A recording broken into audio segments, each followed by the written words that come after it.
Endorsing the Lion's voice. Big up Ras Sabacan. Say it. Big up Ras Sabacan. It is time for the Lion to tell our own story. Yes, sir. Like this. There is a land far, far away. Where there's no night, there's only day. Look into the book of life. And you will see that there's a land far, far away. Rastafari! That there's a land far, far away. Speak lion. Speak lion. Roar lion. Roar every time. I will never stop, hail the Most High. And I will never stop, call Rastafari. Blessed love, this is Kushite representing for the Lion's Voice. We are here to tell our own story, Rastafari. Now drop your guard when it come to them, ya youth, ya. Them fully guard up and them quick fi execute, ya. Now drop your guard when it come to them, ya youth, ya. The one will laugh, I'm same one of the shooter. Watching them, this is Ras Sabacan representing for the Lion Voice Network. This is the time when the lion gets to tell our own story. Haile Selassie I. What are you waiting for? Come together, calling from near and far. Know who you are. What are you waiting for? Rally up, it's Exodus. What are you waiting for? Ancestors paved the way for us. Yes, I am Ketis Oyonde, asking, what are you waiting for to come together? The time has come for the lions to tell our own story. This is the Lion's Voice. Yes, job people, this is Michael Shamai representing. I will say, hear the Lion Voice, saying it is time for the lions and the lionesses to tell their own story. King David killed Goliath with a stone, we original dread.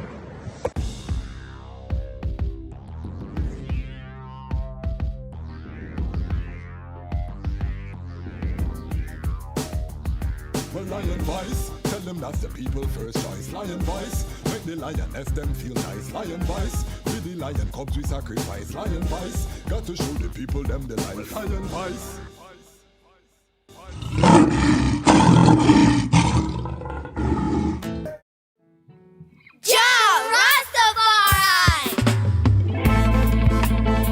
Them could never conquer the mountains. Thousands of years and counting. Ethiopia rise again unto the world. Now we are announcing. Them a plan for war, we a plan for peace. And now we see them wanna go dismantle the base. When the trumpet sound and the violence cease, how we say one go build up the cities. Well, them a plan for war, we a plan for peace. And now we see them wanna go dismantle the base. Rastafari crown as the Prince of Peace. Him tell the youths them fi build up them countries. Well, for unto us a son was born and a child was given, and the government shall be upon his shoulders, and his name shall be called the Wonderful Counselor, Everlasting Father, the Prince of Peace. Them called him Rastafari. When he was born, rain fall from sky. Them called him Rastafari. When he was grown in airplanes he fly. They call him Rastafari. Lion break the chain, weep not, don't cry. Them call him Rastafari. Read the Revelation chapter 5 verse 5. Then, born near the city of Harar, the inspiration from Bob Marley's guitar.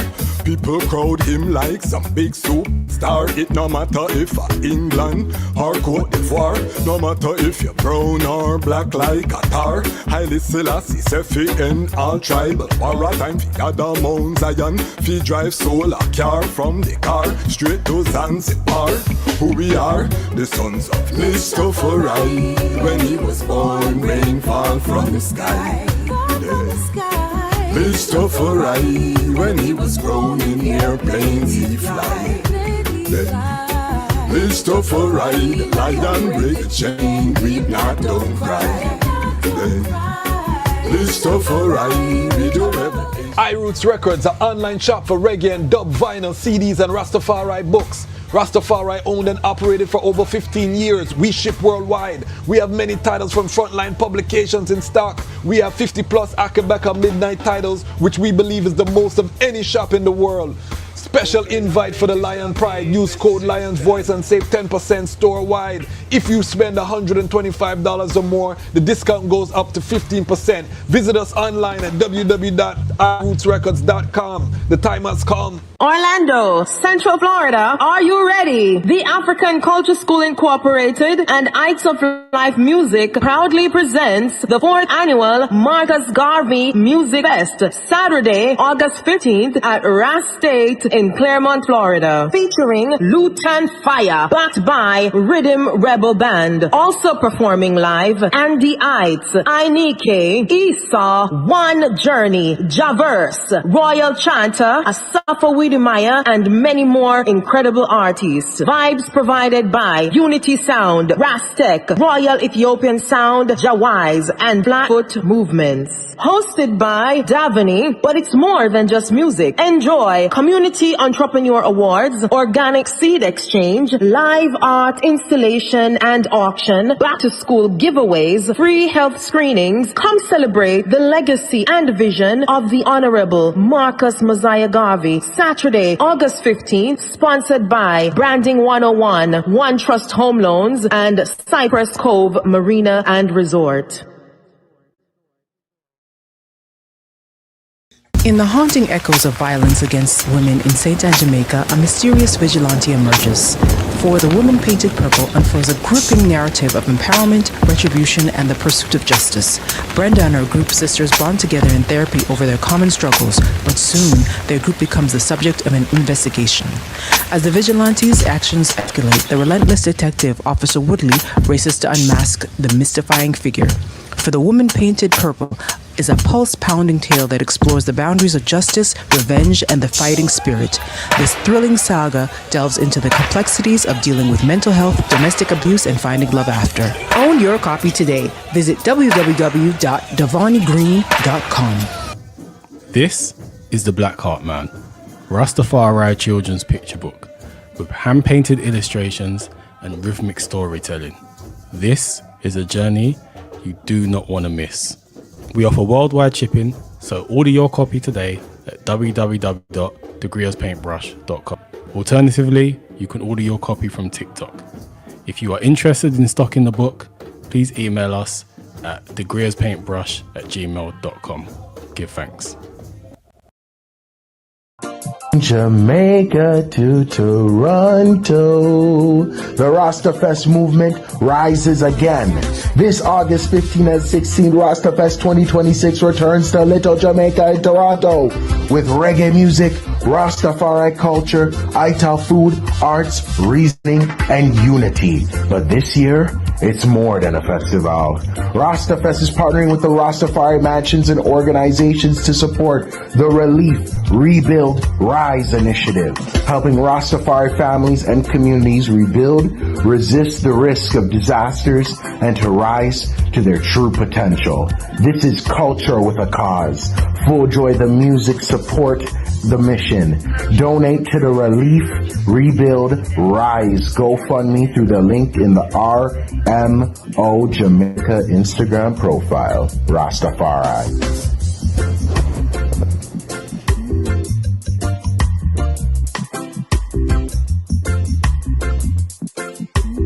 Save the date. Join us on Sunday, August 9th, 2026 at 5 p.m. for the 25th annual fundraiser for the Shashamane Foundation at at the Silver Spring Civic Center, Great Buffalo Hall in Silver Spring, Maryland.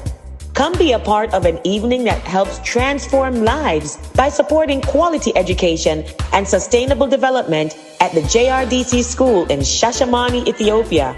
Your presence and generosity help empower children, strengthen communities, and build a brighter future. Can't attend? You can still make a difference by donating at shashamane.org or by scanning the event QR code. Mark your calendar, bring your family and friends, and let's build a lasting legacy together. We'll see you there. Rastafari TV and Site Media are proud sponsors of the Shashamane Foundation.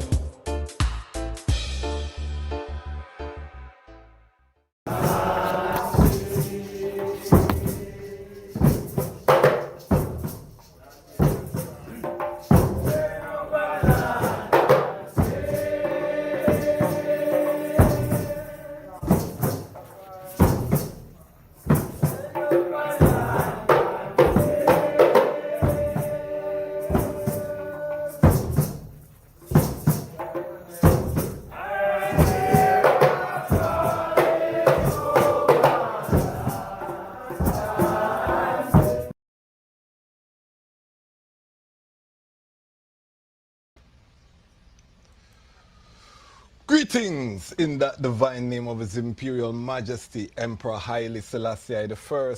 Glory and honor in the name of his chosen queen, Empress Waziri Menen. My name is Kwasi Bansu, aka the Charles March Kwasi, aka Ras Kwasi, aka the Reading Ras, aka the Pan-African Happy Man, a creative industry attorney.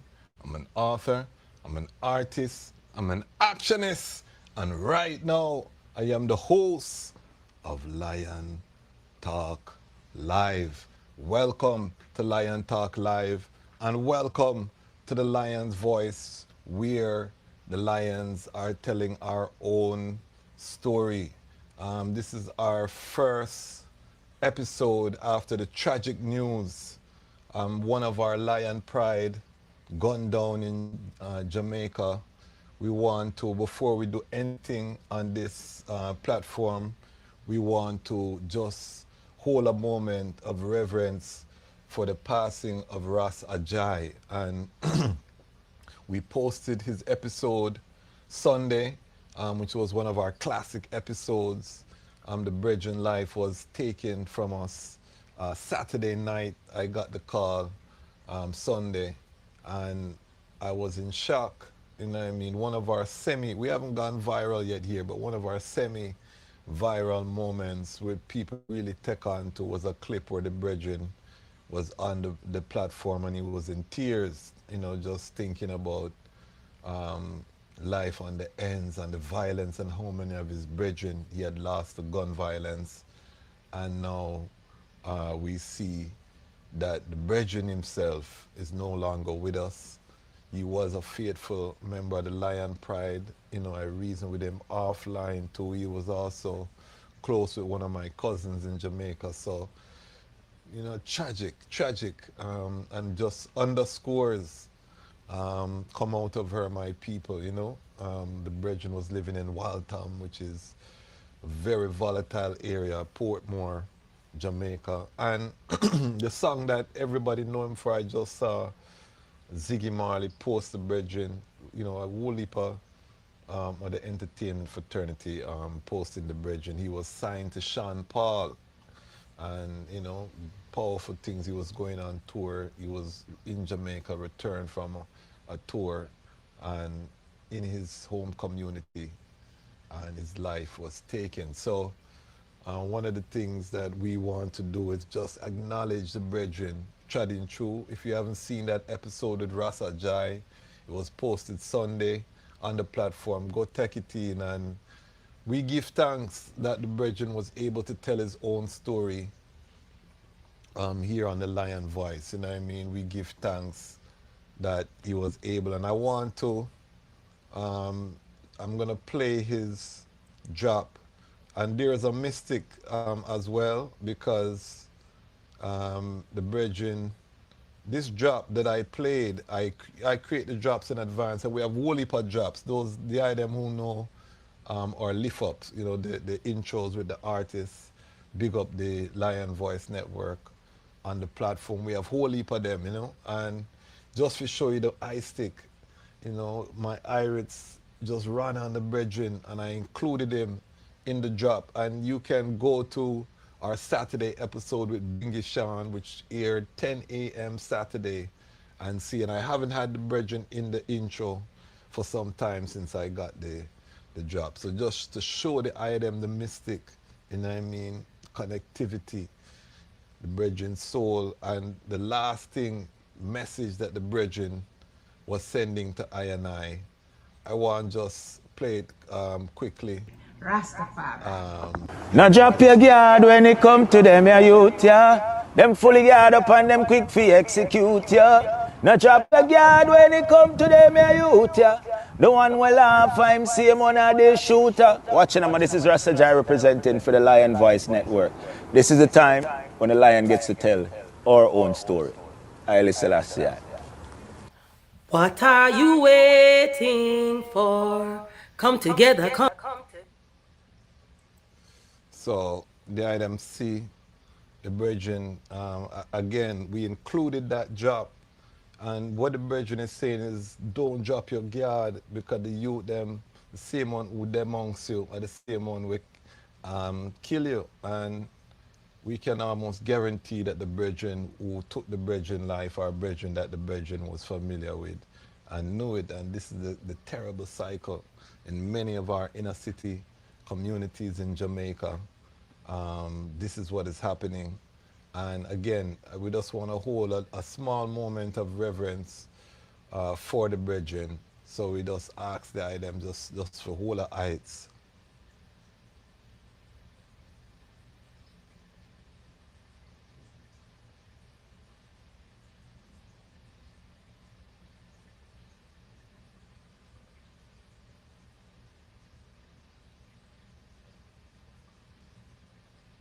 Rastafari, yes, you know, Rasajai, powerful, powerful soul. He left a message, and we give thanks, and it shows how important that I works are right now as the Lion Pride, the global growing Lion Pride family, because even his team reached out to I just to say thank you for reposting his interview, because when you watch the interview, the brethren get to be his full self, you know what I mean? So that now is a repository for all the people who love him. They can see him within his fullness, laughing, crying, serious, joking, you know what I mean? The range of emotions in that interview. And the brethren get a chance to tell his story from his birth. And this is why I ask people to step into the time machine, all of these things, because I want people to think about their own impact on the world and on the planet as they come forward, but also so that there's a documentation, you know what I mean, that if a one trod on, and we've had several ones who are now ancestors, and either their last interview or one of their last interviews is here. We have Baba Aduno. This is a legend in the urban agriculture movement. There's no culture without agriculture. His last interview on the planet is here on the Lion Voice Network, memorialized. Mama Fire, her last interview, probably only in-depth interview that we know of, is here.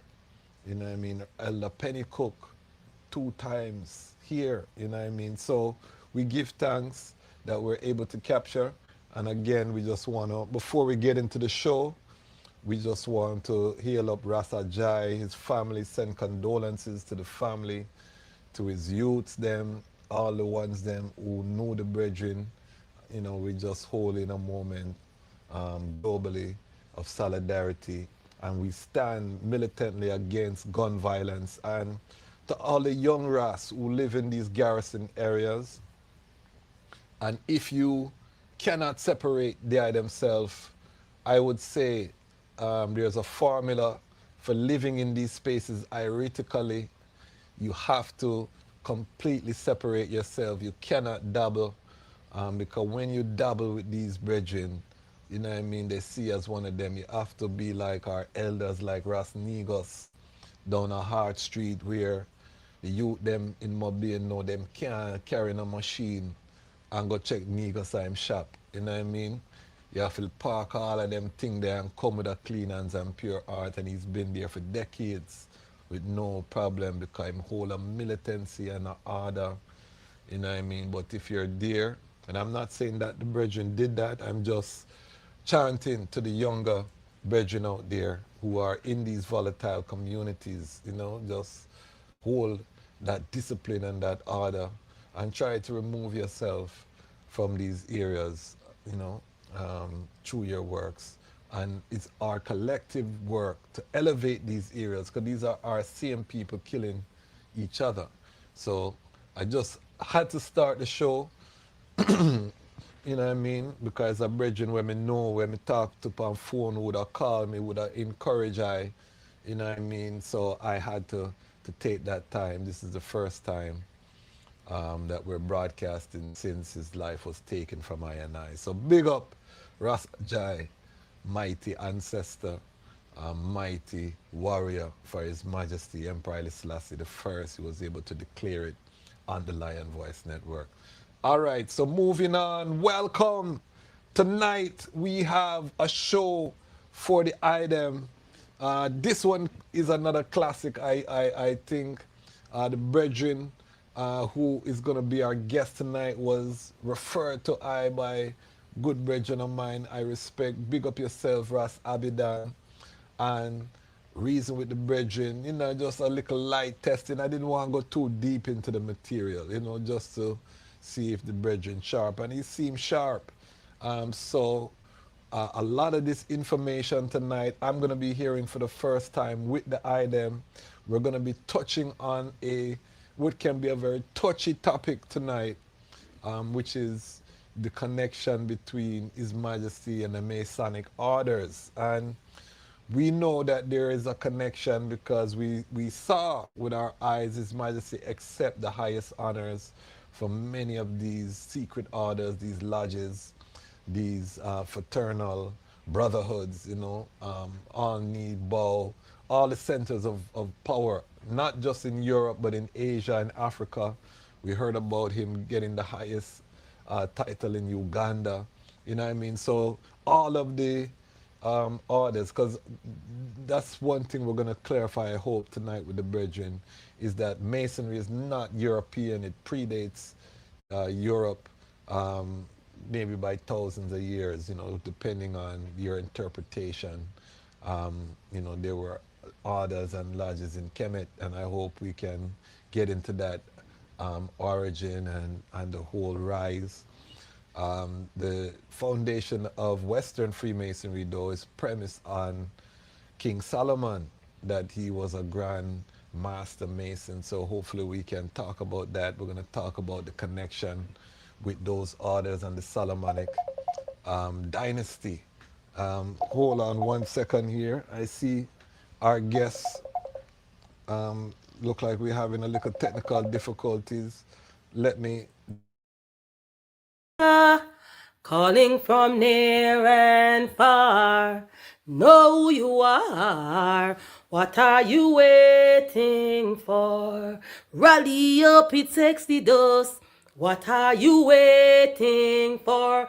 Ancestors paved the way for us. Yes, I am Ketis Oyonde, asking, what are you waiting for to come together? The time has come for the Lions to tell our own story. This is the Lion's Voice.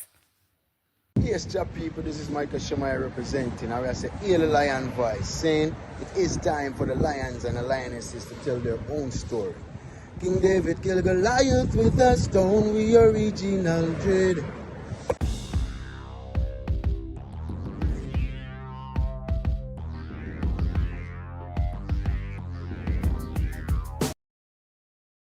All right, that was our guest. Having a little technical difficulties, but we're working on it. We know we don't panic over here. We just do the work of His Majesty and continue to trod on. But yeah, tonight is going to be a nice sip for all of the intellectuals who watch the platform, get your notes, your ital snacks, your meditation. We're going up into the high region. You know what I mean? I know my guest tonight is a chalice man, so I know say him bubble a chalice before him forward in. So we're going up into the high region. So if you love these type of intellectual reasoning, you're in for a treat tonight. Before we do that, we want to also just update the community that we have distributed our second Community Works grant, Lion Voice Networks Community Works grant. We want to just big up Ras Dr. Jazanai Kush, who was our recipient for the month of July. Big up all of our Lion Pride on Patreon. Let me just read her bio quickly. She's also a member of the Lion Pride on Patreon, and our community is growing. We are 52 members strong. Big up all of the ones them are monthly subscribers. It says, Rases Jazanai Kush is the founder and president of the Lalabella Institute Incorporated and the co-founder and former executive director of the Haile Selassie I Learning Center. She is also the author of the books Roaring Lioness, Rastafari Woman, Journey of Self-Liberation, Blue Fire, The Ascension of the Jah-S in Rastafari, and Between Fire and Ice. These are all different books. Kush is the creator of the Empress Menin Afsa Blue Fire Leadership I Treat, the Blue Fire Order of Empress Menin Afsa, and Zipporah, the First Order for Rastafari priestesses and prophetess. So we're talking about Masonic order. It's very appropriate. But the sistren was gifted $100 as a grant, and this is for ones who are doing powerful works within Rastafari. Let's just continue. Kush has trained teachers and administrators in public schools to identify the cultural strength and culture based on epistemologies of African diasporic students. Her research and scholarship centers on African-centered schooling, cultural relevant pedagogy, culturally responsive leadership, urban education, and Africana womanist traditions.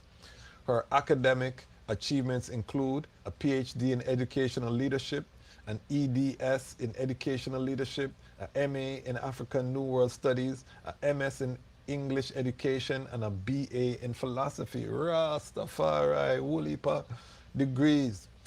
Kush currently serves as a Dean of Academics and teaches courses Writing and Rhetoric, Introduction to Literature at a college in the state of Florida. So big up Dr. Jazanai Kush. So far, 2 sistren have been awarded our Lion Voice Network on Patreon community grant. We have Mama G and now Dr. Jazanai Kush. We're going to be accepting nominations all month from our Lion Pride on Patreon. You have to be a member for 3 months to nominate, but it's a great way. Join a like-minded community. We're starting small, but the idea is the workers, they get this $100 if they want to go to the spa. If a man just want to buy a jar herb, him can do that. All right, hold on. Brethren is sounding forward again. We're going to try starting on. Tell them that's the people first choice. Lion voice, make the lioness them feel nice. Lion voice, with the lion cubs we sacrifice. Lion voice, got to show the people them the light. Lion voice.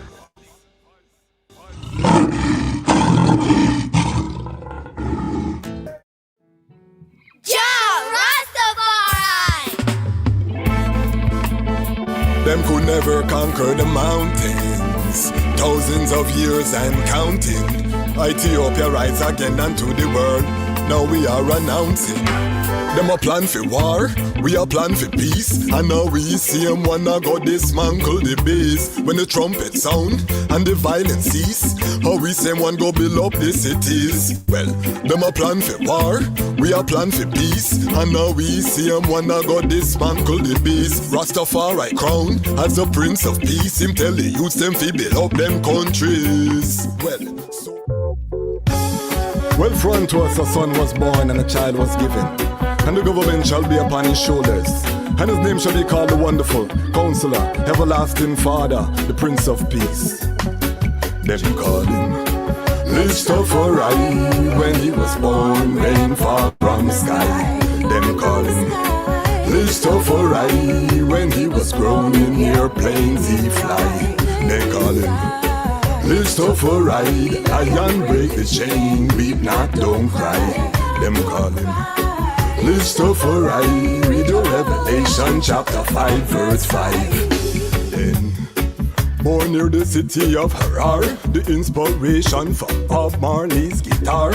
People crowd him like some big superstar. It no matter if England or... Alright, we're having a little technical difficulty. Our guest trying to come in, he's live in Montego Bay. Sometimes the technology, we try to do these things in advance, but you know, things are happening in real life and things can happen.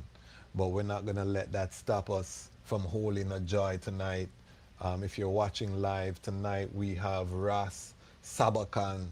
He is a Rastafari scholar, independent scholar, self-taught, who has gone deep into the Masonic connections, and even that some of the early Rastafari had Masonic connection. We're going to talk about all of those things. This is not one of my areas of expertise. I'm going to be very honest. And that's important when we don't know things. We just say that and we're clear. So I'm here as a student as well. We know a whole heap of things still, you know, but we don't know everything. So we're here as a student. I'm very interested. I don't know the fullness of the reasoning, but we're going to go into it. Also, while we wait for the brethren to sort out the technical difficulty, again, let me just big up the Lion Pride, the global Lion Pride. We are headed, the next time we go live, we will likely be across 80,000 strong. So I want to just take time and big up the global Lion Pride. We're working on a big interview to celebrate the 80,000. So stay tuned for that. And just know that I and I are working behind the scenes to make this, you know, a panel and a platform that I and I can all be proud of, whether we're Rastafari, Pan-African, the whole family can be proud to know that this is what we are doing. These are the type of people who are coming, that Rastafari is respected within our Pan-African family. We are establishing that. We have some big Pan-African interviews that we're lining up for this month as well. So stay tuned. We're starting out tomorrow with Baba Malik. If anyone knows about the urban agriculture movement, the black food sovereignty movement in America, and you don't know Baba Malik, you're not serious, you know what I mean? Baba Malik is, you know, one of the pioneers. We're going to be starting to run his episodes tomorrow. Powerful Baba. We give thanks for his attribution, and that is just kicking off. We're in Pan-African History Month, so you know we're going to be releasing our Dr. Umar episode. It's already up for the Lion Pride on Patreon and our YouTube members. And let me big up the YouTube members, because you can become a member, a paid member on YouTube as well. And we start doing the early releases for our YouTube members as well. So wherever you can fit in. The only thing I would say, if you're a YouTube member, make sure you sign up for free on the Patreon, so we have your email address so you can get the newsletter, the other content that we send out via email, because again, we can get kicked off of YouTube anytime and then all of your movement gone, you know what I mean? So we need to keep that connection, and the best way to do that is you can become a free member on Patreon, or you can sign up through our website as well. Big up to Bongo Wisely. We're still raising money for the Asian. Bongo Wisely, see his contact information on the bottom of the screen. So we are still, as we bring this cutting edge content to the item, we're also building a movement. We're building a family, a global connection. And this was proved because our latest Patreon member is a brethren who is one of the original Patreon supporters who stopped supporting for whatever reason. And this happens, and this is how I know that what we're building is real. Came forward with a big contribution, brethren out of the UK, Young Lion too, came forward and increased his monthly membership amount by a substantial margin. Big up yourself, the Prophet, Sian, you know, and from he's a young brethren watching the platform and supporting the movement. So big up to all of the Patreon family them, you know what I mean, the Ubuntu Lion Pride. If you want to become a lifetime member, $100 US, you become a lifetime member. It's nice, you know what I mean. We're building. On the global front, the war still raging in Iran. We have Ebola in Congo. We have the xenophobia in South Africa. And in the midst of all these things, war in Sudan, Chad, still attacks on the Sahel. In the midst, the youths them are becoming more conscious. I'm seeing more African content creators talking about Africa, talking about the unity of Africa, talking about kicking colonizers out of Africa. Guinea, Bissau, me see like them want to stand up.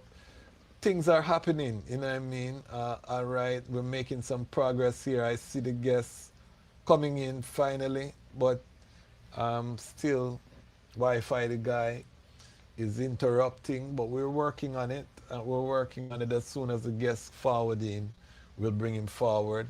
But in the midst of all of the chaos, as I said, the minds of the people of Africa are waking up.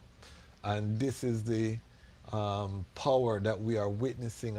And most of our 80,000 plus, because we have to add the plus, because by the time we come in again, we have to add plus. Most of those people are on the African continent, you know. So I know the item don't have minutes sometime to watch the full show them, and you're watching according to Wi-Fi and according to connection. So I just want to big up with Africa family. We're going to be interviewing, we're going to have our Saturday sabbatical episode. I'm going to announce our guests. We're just confirming the guests.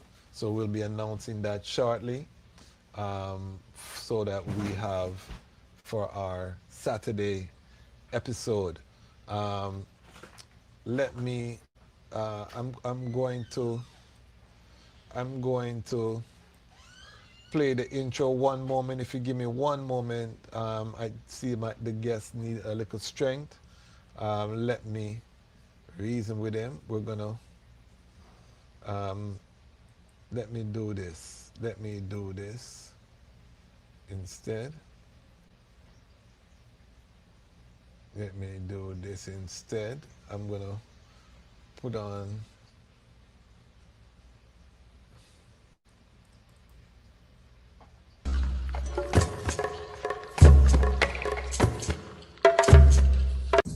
For generations, Rastafari in Jamaica and across the world has carried a cultural and spiritual footprint and voice for justice globally.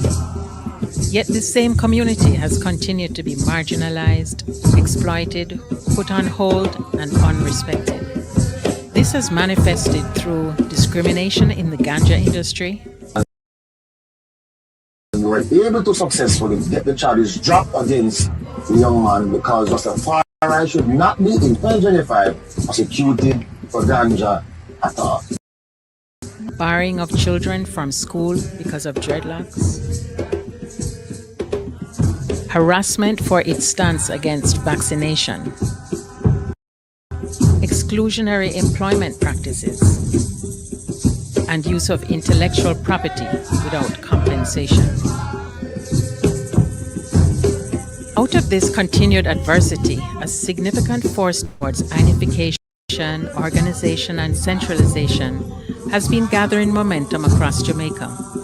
14 Rastafari mansions and organizations, now referred to as the Rastafari Umbrella Group RMO, have joined together under a historic constitution with a clear and unified mission to harness the collective assets and resources of the Rastafari community, to fulfill the Rastafari creed, to advocate for the interests of Rastafari with one voice, to advance cooperative economic empowerment, and to facilitate partnerships with Africa towards reconnection and repatriation. Near the end of 2025, the importance of unity was tested in a way that no one anticipated. Most times, history does not ask if one is ready, it simply arrives. The unity established by the RMO amongst 14 Rastafari organizations has been tested by one of the most intense disasters of a historic scale. On October 28, 2025, Jamaica was struck by one of the strongest hurricanes in its recorded history. The western end of the island suffered the catastrophic hit from Hurricane Melissa's impact. Jamaicans from every walk of life were affected. And in response, something powerful happened. Across the island and throughout the diaspora, relief for Jamaica poured in. Musicians, influencers, NGOs, churches, community groups, and everyday citizens mobilized. Jamaicans and Jamaica lovers acted with speed, generosity, and heart. For many communities, help has arrived and is continuing. But for others, it has not. Disasters do not impact everyone equally, and relief does not always reach those furthest from visibility or power. As the island continues to struggle to stabilize, an uncomfortable truth remains untold. Within this national tragedy, one community has been largely unseen.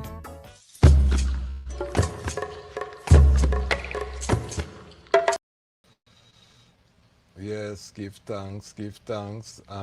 We're getting closer, just assisting the brethren to work out the technology. And we do try to sort these things out in advance, but sometimes things happen. One of the reasons we have our lengthy intro is so that we can sort out these things. But some of these things, it is what it is. So we're praying, we don't panic, we're just diligent and give thanks if you're watching live. Tonight we want to talk about the Masonic connection of the Solomonic Dynasty and connections of Freemasonry to Haile Selassie and the early Rastafari. The brethren has done extensive study in this area, so we're here to listen what a man officer.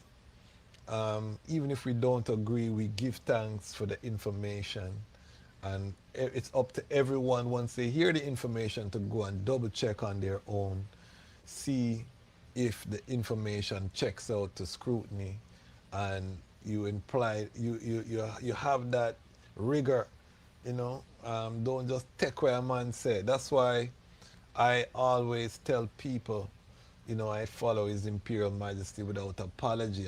Because I look at the man, but I also look at the fruits. What is he produced? What is the work product? What is the resume? What are the achievements? These are very important if you're going to align yourself with any energy in the earth. So when we say we follow the teaching and we follow the majesty, we're very clear and we're very fine to agree to disagree with a brethren or a sister. You come with and let me just big up, because some of the peepers have been coming out. We've been doing very well. The channel has been growing. We've been doing very well, over 6,000 watch hours. And some of the peepers are coming out now and, burning fire in the comments and cuss and criticize. And I give thanks. I'm one of the brethren who give thanks to see them, because it means that your ecosystem is healthy. It's attracting all of the different aspects, because there's no move that you're going to make that everybody's going to like. And it's always good to be reminded. People who just don't like you for no reason at all, and that is okay. And we have to be able to sit in that discomfort, say, some man just not gonna like you, or some sister just not gonna like you, and it's fine. You know what I mean? At the end of the day, we just want to know that those brethren are doing works. You know what I mean? We know what we are doing, and we are going to stay focused on what we are doing.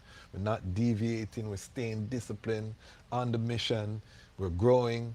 So we're not going to turn aside from what we're doing, and we're getting the good and the positive feed forward from the item, the like-minded. You know, we're not concerned with the critics, but we're glad to see when the critics, because I mean that the thing is moving them to do something. You know what I mean? A man just don't like you, but him sit down and him watch everything where you do. You know what I mean? It's a joy to know that. And I say this is one of the hardest channels for a people and a bad mind person, because we're so, you know, there's so much positivity that emanate through this frequency and this, you know what I mean? You find yourself, you try screw face and then a joke touch you and you start laugh, or some information you learn that you never know, and before you know it, you know what I mean, your heart start clean up. So it's dangerous to watch this type of content if you come with a bad mind. You can do it, you know, and we give thanks because we know, say, the eye is a part of the ecosystem, same way like the people we love we. And I love it when they comment, you know what I mean, because it just make me know, say, them dead, I watch and I peep, you know what I mean, and I critics the thing. And, you know, we take positive criticism there, them know that we always say this is not a yes man factory. So iron sharpen iron, we trod out of the Naya Bingi house in real life. So we know the order, we know the trod, and we don't fear fire. We are the living fire. You know, that's how we come up within the liberty, living fire. But if you come to flames out I and I, you know what I mean, the fire is also the work where you do. So don't be a man, sit down on your couch and your baby mother mind you, and you burn a hot fire because a man said this and he never said it like that, or him, you know, and him theology is different than your theology, so you he's not a real man. Your children are not well taken care of, you know what I mean? Don't, you know, because if you want go to fire, you know, we can stand up and we will talk, you know, because we know, so we serve Kadama with Haile Selassie I, and as we said, the fire is the work, and this movement that we're building is a hot fire because it's exposing the positive work that is happening. So nobody want to hear about the critics unless you're coming with something to the table in terms of works. You know what I mean? Nobody, you know, all of that stuff is boring. And one of the things that we want to remind the item is that the ARC summer camp is coming up. We have the ARC virtual summer camp for all of the ones who have Rastafari children. www.rastafaricreatives.com. You can send your youth. We're trying to gather the youth them so that they can see other Rastafari youths and they can interact.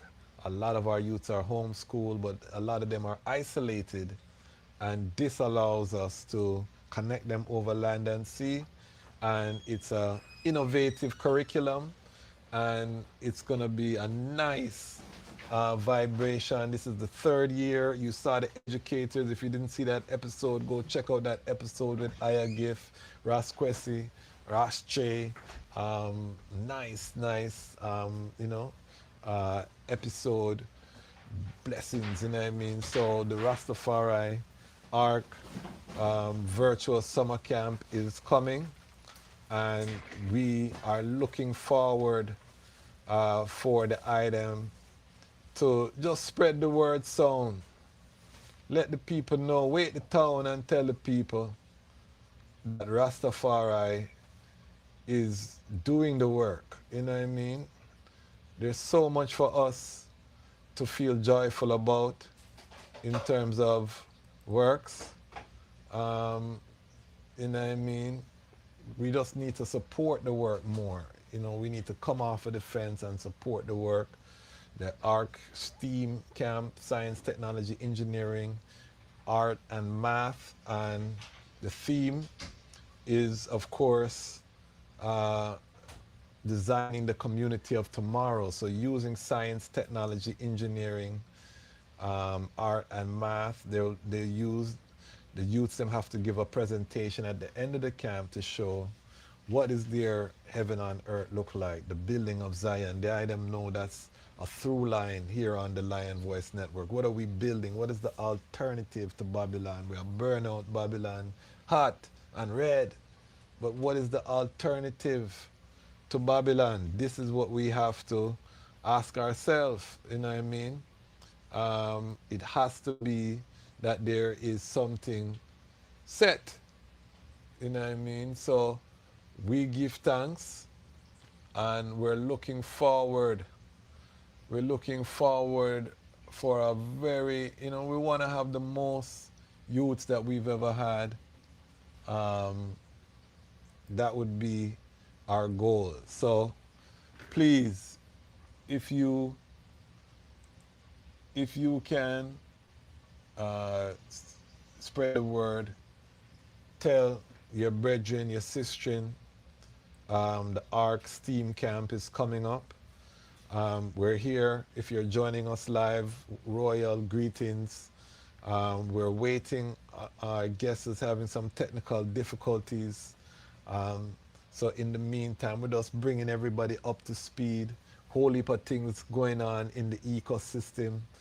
Whole heap of things. And if the guest can't come on, you know, I probably can drop the link in the chat and we can just have a free up reasoning, and then I'll try to pre-record the episode with him and we'll put it out, because sometime maybe I have to do it on Zoom, StreamYard, the platform that we work in. It seemed like it's clashing with his technology, so we may have to reschedule and do it on Zoom.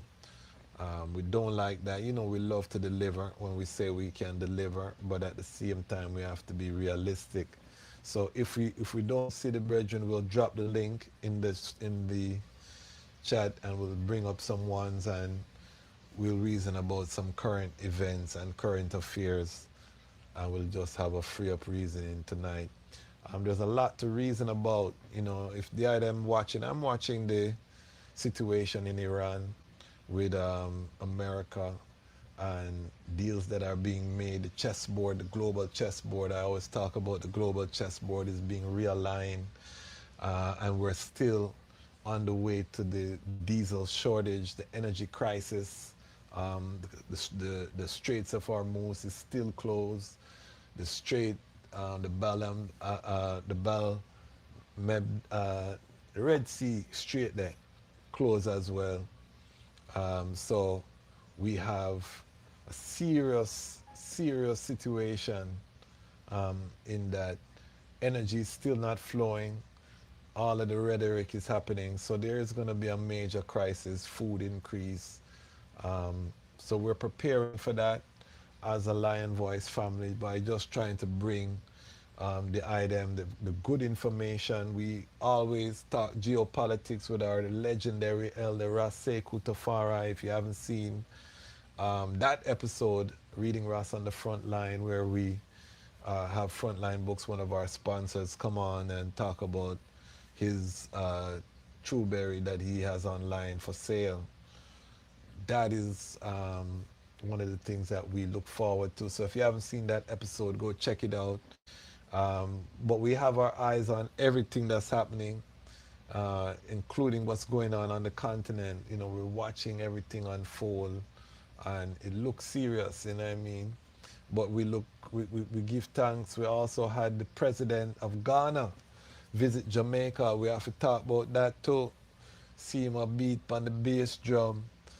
We give thanks to see the manifestation, to see him come. And the thing that is remarkable is that when these African, he said, turn up the mic, they are them not hearing I clearly. The item not hearing I clearly. Let me know in the comments if the item not hearing I clearly. Because I don't want to be here talking to myself. Okay, okay, okay. Because I don't want to be here talking to myself and the item can't hear. It's a Ras Mullah son. Bless up, bless up, bless up, bless up, bless up, bless up. Yes, bless up all my local 12 family in the place. We're having a little technical difficulty, so if the brethren is not able to come up, I'm going to drop the StreamYard link in the comment section, bring up some of the items from the audience so we can hold a reasoning about what's happening, because the live goes on, you know, and we'll see. I might have to record the brethren on Zoom, because this information, we want to get it out there. We want to inform Rastafari community, you know. We're changing the paradigm of how we show up as Rastafari right now. We have to be solid, you know, just as much as we're spiritual. We want to also be intellectual. We also want to be physical, farmers, you know what I mean, exercise. You know, we're preparing the Rastafari man for these Armageddon times. That's why we have the Rastafari man standard. That's why we talk about those things on the channel. The Rastafari man standard and these things, you know. So I'm going to drop the StreamYard link in the comment section. If you want to come up, you have to put on your camera. You have to put on your camera. We're going to reason. We're having some technical difficulties. If we work it out, then we'll go forward with the scheduled programming. But I see the family rolling in, 45 people watching live. So we're gonna utilize the time, not time for waste. Global family. If you're just joining us, we did do a tribute to our Lion Pride family, Ras Sabacan, who was gunned down over the strong end. So you can watch that forward. We're here reasoning about Muhammad going to Jamaica and making sure that he put Rastafari on the itinerary. So you see the cultural power as Africa reach to make links, and we're talking now about tourism. We're talking about direct flights from Accra to Mobile. I want the item see what's really manifesting in real life. These were things that our elders dream about, you know what I mean? And some of our elders, yes, 7 miles of high water ship, you know what I mean, returning home. That must happen, you know, that still must happen. We must have our cruise line. If you missed the episode we did with Ras Iron, who was a ship captain, we talked about the viability of a Black Star Line and the whole concept. So that is going to happen. We have Rastafari ship captains, naval people, big up Ras Selassie. You know, the Black Star Line, trust me, from it utter, it will go manifest. But also flights, direct, them things that are going to happen. We're living in that hour.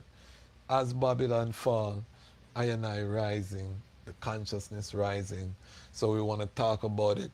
I put the StreamYard link in the comment section. If you want to come up, you can click that link, turn on your microphone, and make we have a reasoning. If not, I will just go on reason until the time come that we seal up. We're hoping to welcome Ras Sabacan, but we're having connection issues. Sometimes it happens, you know, the StreamYard and the technology might not be working. The brethren privacy settings, and sometimes, you know, there's technical little things that we're not able to address. But we definitely will work out something if we're not able. The brethren is trying his best to come in. I see him come in the studio, but the mic and the camera is not connected.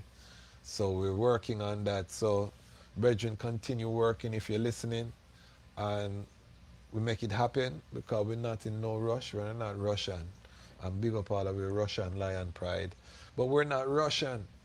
You know, we don't rush. We are Ethiopian by blood. You know what I mean? His Majesty claim I and I. So I and I say that with confidence. And we do give thanks to be here with a global family, building a global movement in this time of global uncertainty, you know. And it made me feel good because we could never have a time when these things are happening around the globe and Rastafari just sit down so and we're not doing nothing, and we, you know, there's no voice of Rastafari out there touching on the topics and at the heart of the reasoning, and with the Pan-African giants them, the Ras them dead. There could be no reality where that don't happen. And give thanks to see it manifesting, and give thanks to see that we're building our media so that our media can cover it, so we can have that presence and that respect on the global stage as Rastafari family. We, you know, that our presence, our vibration carry weight in real life. People can see.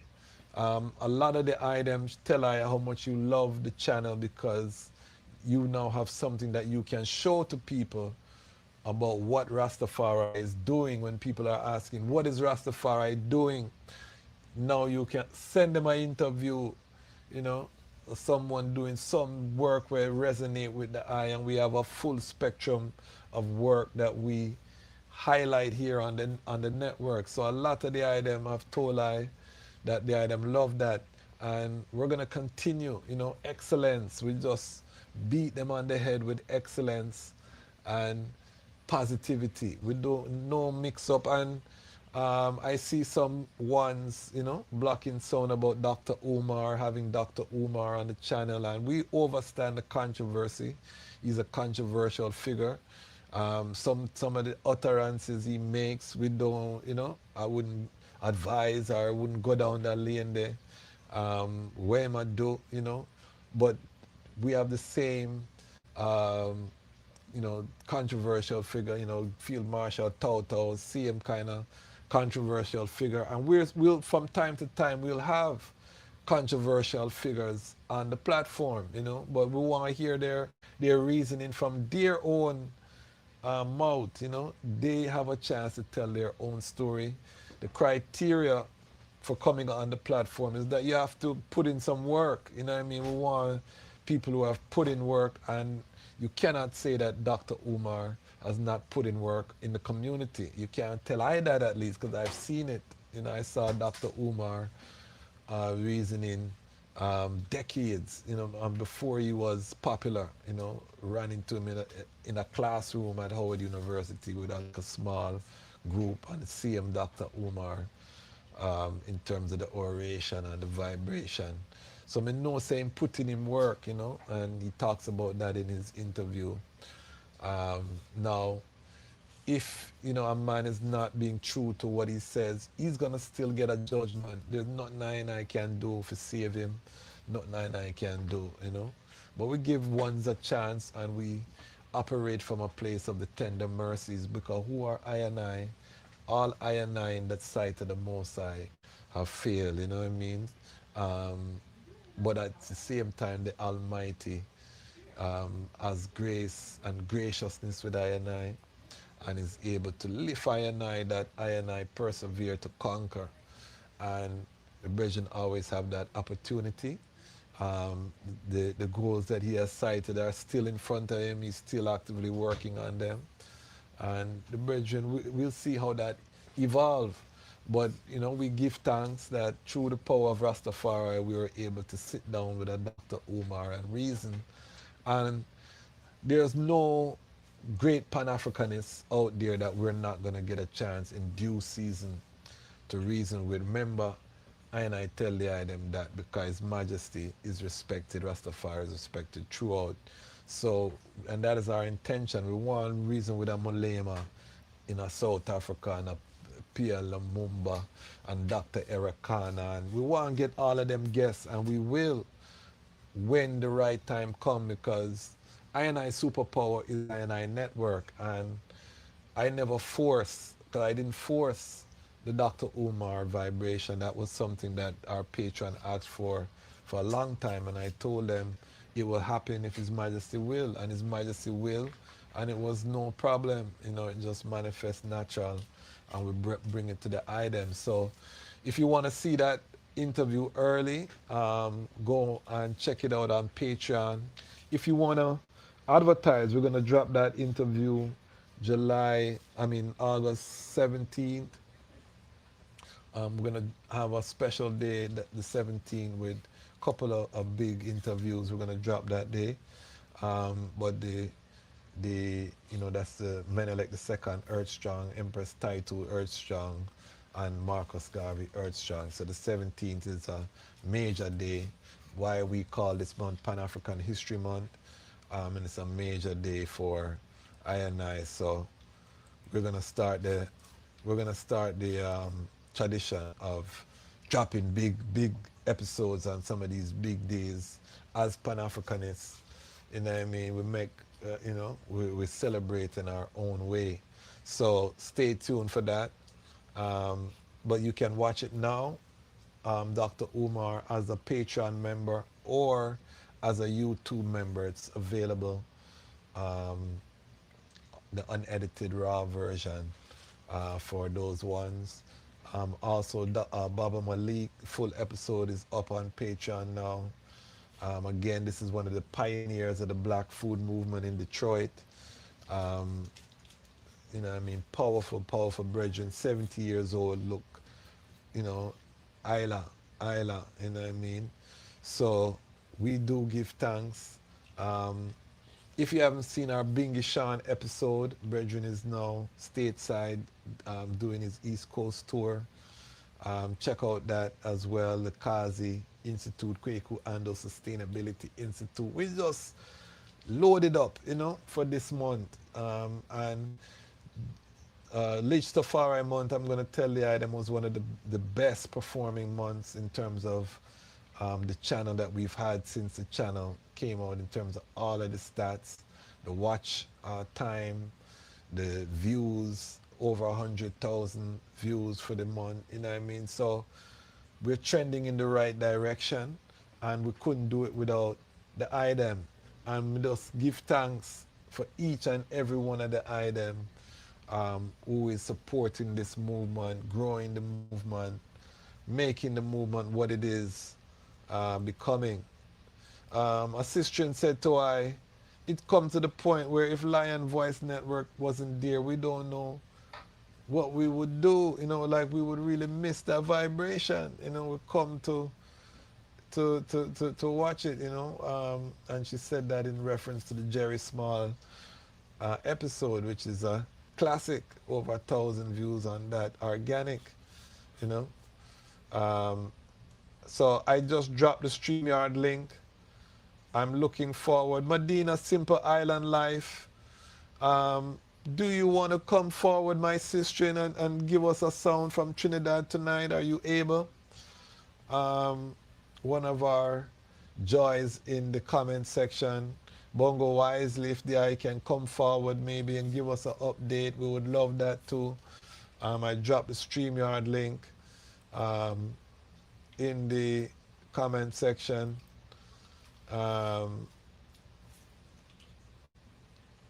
We are giving thanks for the uprising. Sometime it happens, I was looking forward to this episode to hear what the brethren was going to reason with I, but sometime, it don't happen. But we're still gonna work out with the brethren. We probably have to record it on Zoom. We've done that before.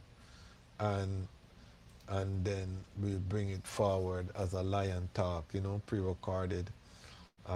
May not come out in August, but we make sure that we sip that up.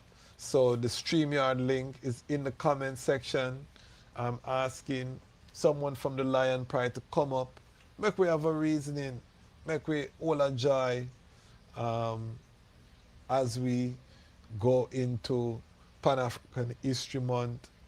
We can talk about what the item want to see for this month. We have some surprises lined up. Prayerfully they manifest. I don't want to talk about them because I don't want disrupt the blessing if the blessing for forward. But we're working on some mightyful interviews for the month here. So we do give thanks. But let us know. Click the StreamYard link.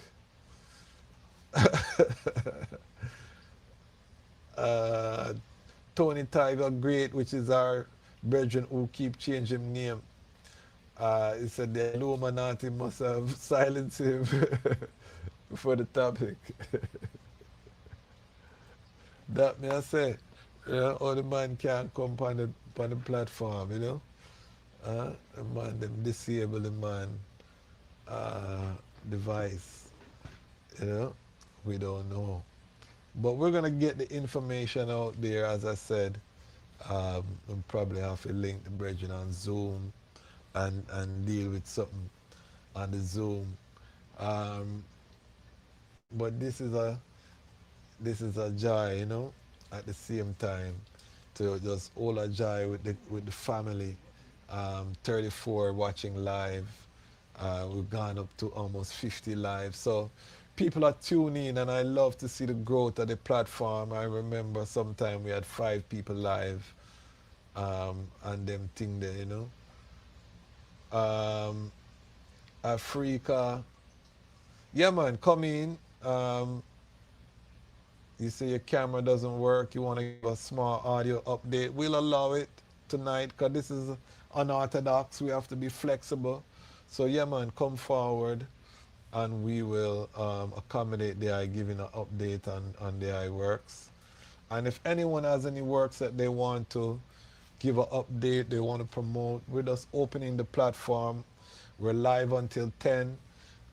So we're going to open up the platform. We're going to reason. We're going to hold a joy.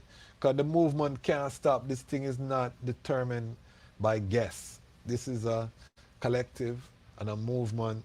And we give thanks. You know what I mean? Yes, I said that it's Isla for the eye to come in. Just click the link. I'm posting the StreamYard link. If you have something you want to share, come forward. Make we have the reasoning. We are here in the midst of unprecedented global times, watching the Gideon unfold. We are still pre-global energy shock, but it's on the way. So now is not the time for ease up. Now is not the time for get comfortable, because enough people feel like, okay, war are going, it not really reach with the gas. Yes, the gas will creep up and everything will creep up, but we can still make it work. And you know what I mean? I don't have to connect with my brethren and my sister. I don't have to have a plan. You know what I mean? I can just survive. All of them things that are going to get crashed. And we are here to ensure. All right. We have a free culture. Royal greeting. Greetings, can you hear I? Yes, I hear the I. Blessed love. Yes, Isis. So just introduce the I self and the I can give us up for. Yes, I give thanks. Iman is Ras Utu Negus Moenga, hailing from Kenya, East Africa.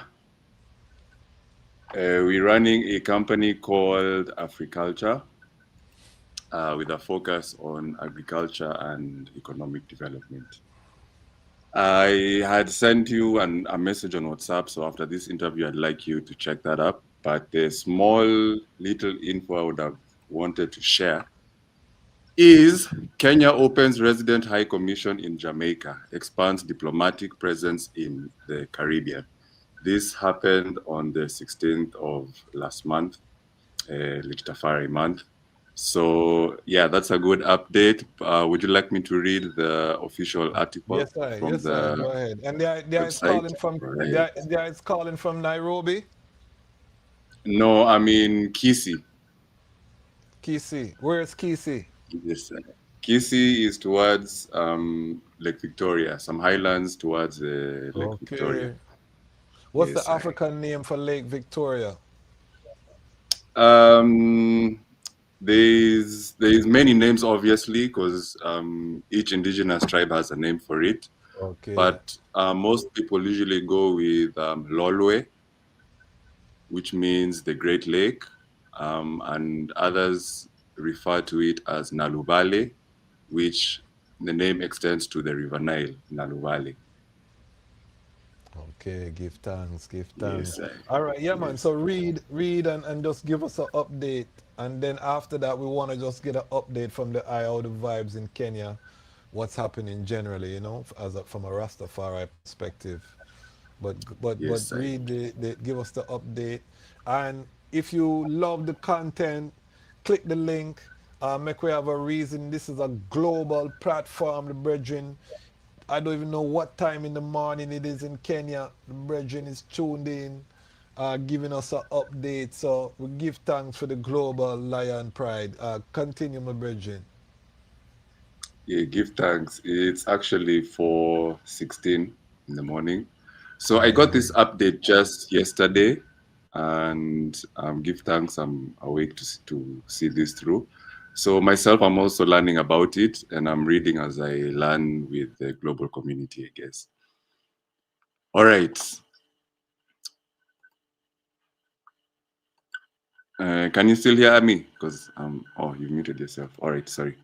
Yes, Kenya yes, has I hear officially you. opened its first. Okay. Kenya has officially opened its first resident high commission in Kingston, Jamaica, marking a significant milestone in the country's diplomatic engagement with the Caribbean and reinforcing its commitment to bringing government services closer to Kenyans living abroad. The new mission reflects Kenya's broader foreign policy objective of expanding its diplomatic footprint while creating new opportunities for trade, investment, and international cooperation across the Caribbean region. Kenya's High Commission to Jamaica, HE Ambassador Karis Mwenda, arrived in Kingston on Monday to assume her tour of duty. She was received at Norman Manley International Airport by Jamaica's Under Secretary in the Ministry of Foreign Affairs and Foreign Trade, Ambassador Franz Hall, officers of the Kenya High Commission, and members of the Kenyan diaspora.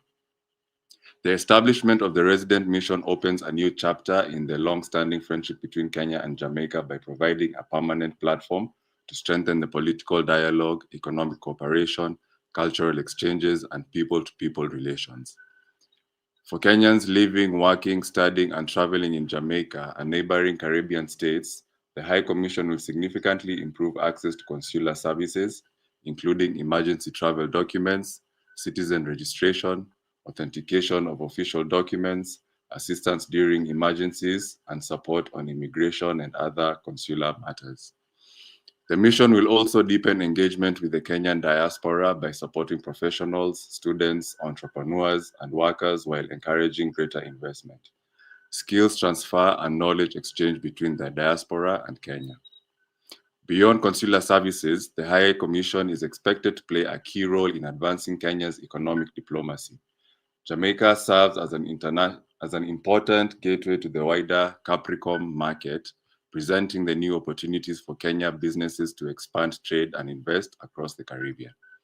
The mission will promote Kenya's exports, facilitate business partnerships, and support commercial engagement in sectors including agriculture, manufacturing, information and communication technology, tourism, education, sports, logistics, and the creative economy.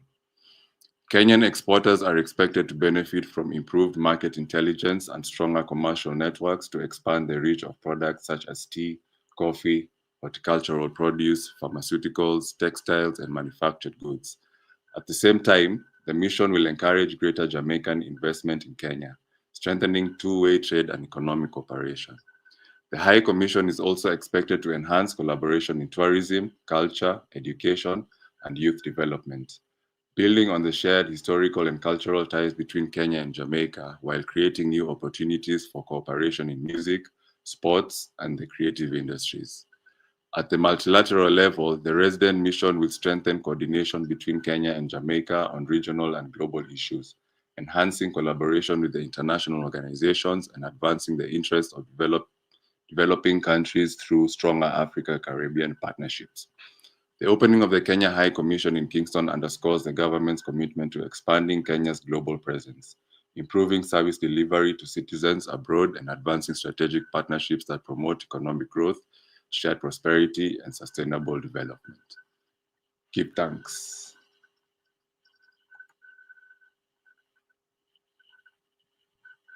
Give Yes, thanks, sir. give thanks. Yes, yes, mightyful. So how do I cite that information? It's a great opportunity because we've been trying to connect with people in Jamaica, and this move had started with the previous president, Uhuru Kenyatta, and at least now the doors are being opened, and I believe it's time for that connection to be strengthened, especially through Rastafari. In Kenya, there is a big vibe of Rastafari. Not necessarily people taking up the levity, but the love for Rastafari is there. Yes, yes, And yes. just the inspiration is not enough to convince the youth to begin trotting in such a direction. So we need Rastafari to have a bigger impact so that the youths of Kenya can wake up and take up the levity as well. Yes. And that's only going to happen when they see us building and when we can Yes, sir. employ the youths. We have to be able to employ Yes, the sir. youths. You know, Yes, is sir. there a part of the Rastafari Society of Kenya? I'm one of the founders actually, and we've had a lot of disagreements, but right now I'm not yet still. I haven't been Okay. reinstated as a member yet. Yes, sir. Okay, okay. This is the same brethren that we reasoned before. Yes, I. Yes, I. Okay, okay. Give thanks, give thanks. Yeah, we're gonna have to have the eye come on the platform. No Um, problem, my lad. yes, yes. We definitely give thanks though for the eye keeping us posted because this is what our elders dreamed about, you know. Kenya establishing relations with the Caribbean, Ghana establishing relation with the Caribbean, the African nations are also becoming wise to the neo-colonialism. We see them nationalizing their resources. So we know Africa is not poor, you know what I mean? So Africa, in terms of repatriation and being able to, for example, have chartered flights to bring people home to Africa, skills transfer, skilled people. These things are very possible in this modern era. True. You know, but we have to demonstrate what our value is, you know, as Rastafari people. And this is where the talking is only going to get us so far, you know. We have to have plans. I want to big up the Uganda Rastafari family. I've been in touch with them. They're very excited. They want to get land and thing. And one of the things, and I challenge the Rastafari Society of Kenya, the same thing, is to create a development plan. And in particular, all of our Rastafari communities on the continent need a development plan right now.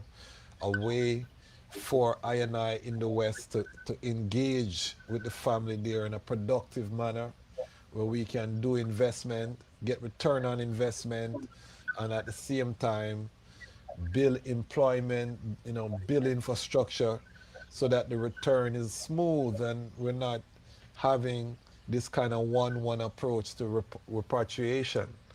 One of the things that I'm focusing here, my brother, is integration, you know. Yes. That's a topic that we're going to be looking at very keenly. You know, yes, repatriation is irie, you get there, but then what about integration? How do I see it as a brethren born and raised in Kenya? Yes, I give thanks. I'd like to say, especially from the article, I like how they're expressing the Caribbean, not just Jamaica. Yes. And on our level, we like to express the East African community, not just Kenya. So we'd like to operate on a Caribbean East African level, and the Kenyan High Commission can actually give assistance to that. And they'd really love it if the Caribbean community could come in a way to work to help that East African Commission also be alive. Yes, I'm from Kenya. I have experienced a few interactions between diasporans and Kenyans, and also between Kenyans who've gone abroad and are still interacting with the motherland. And to be honest, the situation is not so good.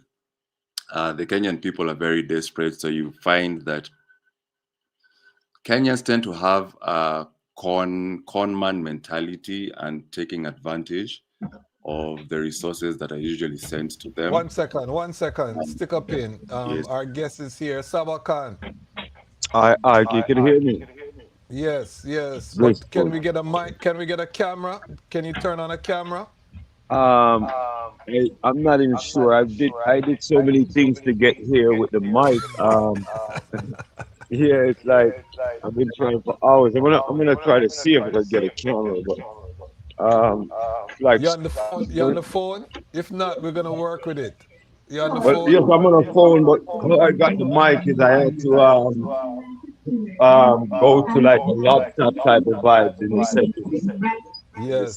So I'm trying to. I don't see where I could get on a camera here still.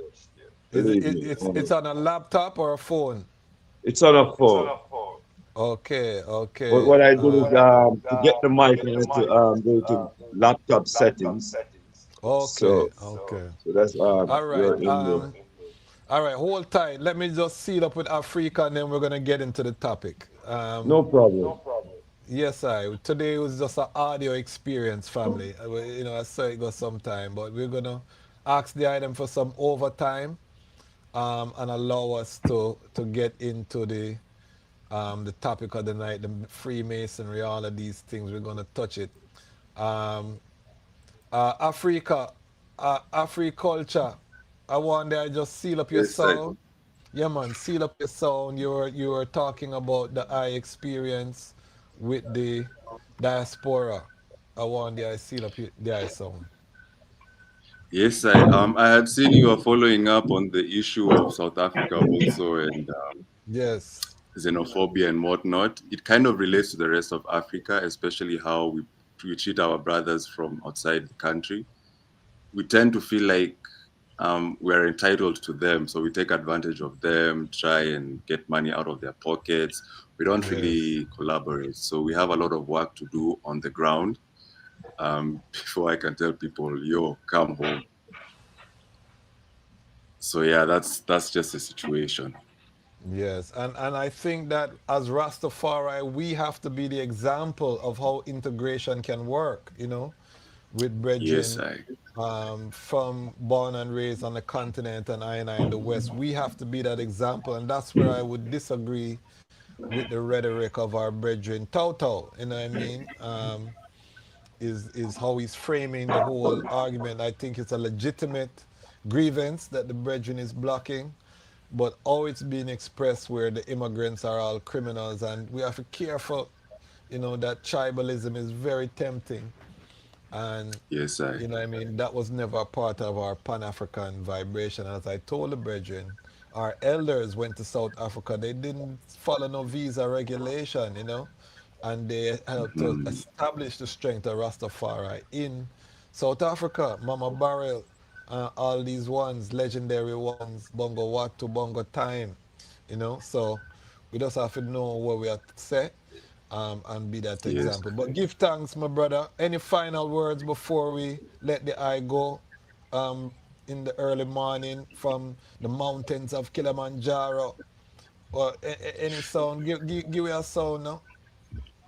Yes, we're there upon Mount Kirinyaga, Kilimanjaro area. Give thanks. Yes, I think I'll share more updates with the eye on WhatsApp so that you can catch up and you can get more of the updates. And for now, I'll just give the brother his opportunity to take on the show, and we'll link up later, my lord. Just give me time. Yes, and let me know when you're ready for your interview, because I know the I is one of the pioneers there in Kenya. We're looking forward to hear the I story and give the I a chance for Black the I story. Perfect love, family. Give thanks. Is. All right, so we have here a special guest. We don't have any video, unfortunately, but we have the mind, we have the voice, we'll work with it. Brethren, please just introduce yourself to the global Lion Pride family. Blissful. Give thanks and thanks for the eye having me here. Well, I'm Sabacan, right? I am from the Iopi Ismaisawe, Betamashare, right? It's a Masonic arm of Rastafari, right? That was instrumental by Joseph Nathaniel Ibert, the Master Mason. Okay. Yeah, so yeah, that's it. That's my introduction. I'm excited already because we don't hear the history of Ibert. So I know that tonight are gonna be one of those nights. Family, share the link if you're watching live. We have Ras Sabacan. He's coming out of the lineage of Ibert, one of the founders of Rastafari. Masonic order is a Mason. So we're going deep tonight. We have a tradition here on the Lion Voice Network, my brother, and I'm gonna ask the I kindly to step into the Lion Talk time machine and to take us to the moment of your birth and to tell us the origin story of the great Sabacan. Where were you born? What was it like growing up for the I and the I journey to Rastafari? Well, I was born in Jamaica still, right? In Kingston, Jamaica, right? Up by Grand Spence side, right? My mother and my father was, what some people call Iberites, right? But they followed the teaching of Joseph Nathaniel Ibert that we declare as the first Rastafari in Jamaica, right? Not taking nothing from no one. Yeah, my life was, simple. I had a simple life. Actually, I had a good one. I had good parents. I had, I was raised up in a, not rich, but not really, poor family and so forth. So I was burdened with a lot of principles, and order pertaining to the order of Rastafari through the Masonic order of Ethiopia, which was a Masonic Ethiopian lodge, right? That was the first order that we came from. So yeah, that's really what I traveled a little bit. I went to America for a while. I traveled a lot of the islands then for a while with my family. My father was definitely a grandmaster within the Masonic order of Ethiopia, right? So, basically that's it. I grew up alone. I mean, meaning I grew up without a bunch of friends. I grew up sheltered. Um, yeah, and I grew up under a very strict household, right? I mean, strict from like my mother to my older sister to my older brother. So I had to have respect for, the ones that was before me, and I had to show respect to the ones that was after me. I mean, this the household that we grew up in. I grew up not to eat no form of flesh, no meat, no fish, no chicken. And I also grew up to hail His Imperial Majesty as the supreme nectar, the fabric of life, higher than God and King, right? Yeah, so that's just a snaps, basically. And I ran all over the place. I learned to play chess and stuff like that. I went to um, a school that wasn't really an African centered school, but my parents were so African centered that it didn't make any difference. So I went to Beckett Academy, for a while in East Adam, Connecticut. That's America. Okay. And I went to what Mona Secondary in Jamaican, Augustown Primary, Hollywood School, I should say. And so yeah, So I stick was a pin, basically stick a there. pin, stick a pin. What was it like as a youth knowing that your family is in a Masonic order? Was it something that you could talk about or something you kept to yourself as a youth chatting in Jamaica and then also in America? Was that something that you shared with with ones or at school, or was it something you kept to yourself? Well, actually, it wasn't something that we would have, just displayed to people like that. We was Yes. told that, we shouldn't, but we had our own peers that we could talk about it with. We would more talk about just the basic side of Rastafari. So we wouldn't really like explore that on a wide level, but we would talk to special friends that we would think would see eye to eye or we could trust. But no, we was asked not to go around and tell everyone that we was masonry because of the taboo that was on it here in Jamaica, and because in the world the taboo of it because of the misconcept of masonry due to the fact that the European them took on the concept and create their Illuminati and still call themselves Masons and Freemasons. Yes, give thanks, give thanks. This is exciting, Ras Sabacan. I'm not gonna lie because there is the first Hebrotite that we're having on the plat. This is such a little known part of Rastafari history, So I feel like I want to go everywhere, but may have to discipline myself. So we get coming out of high school.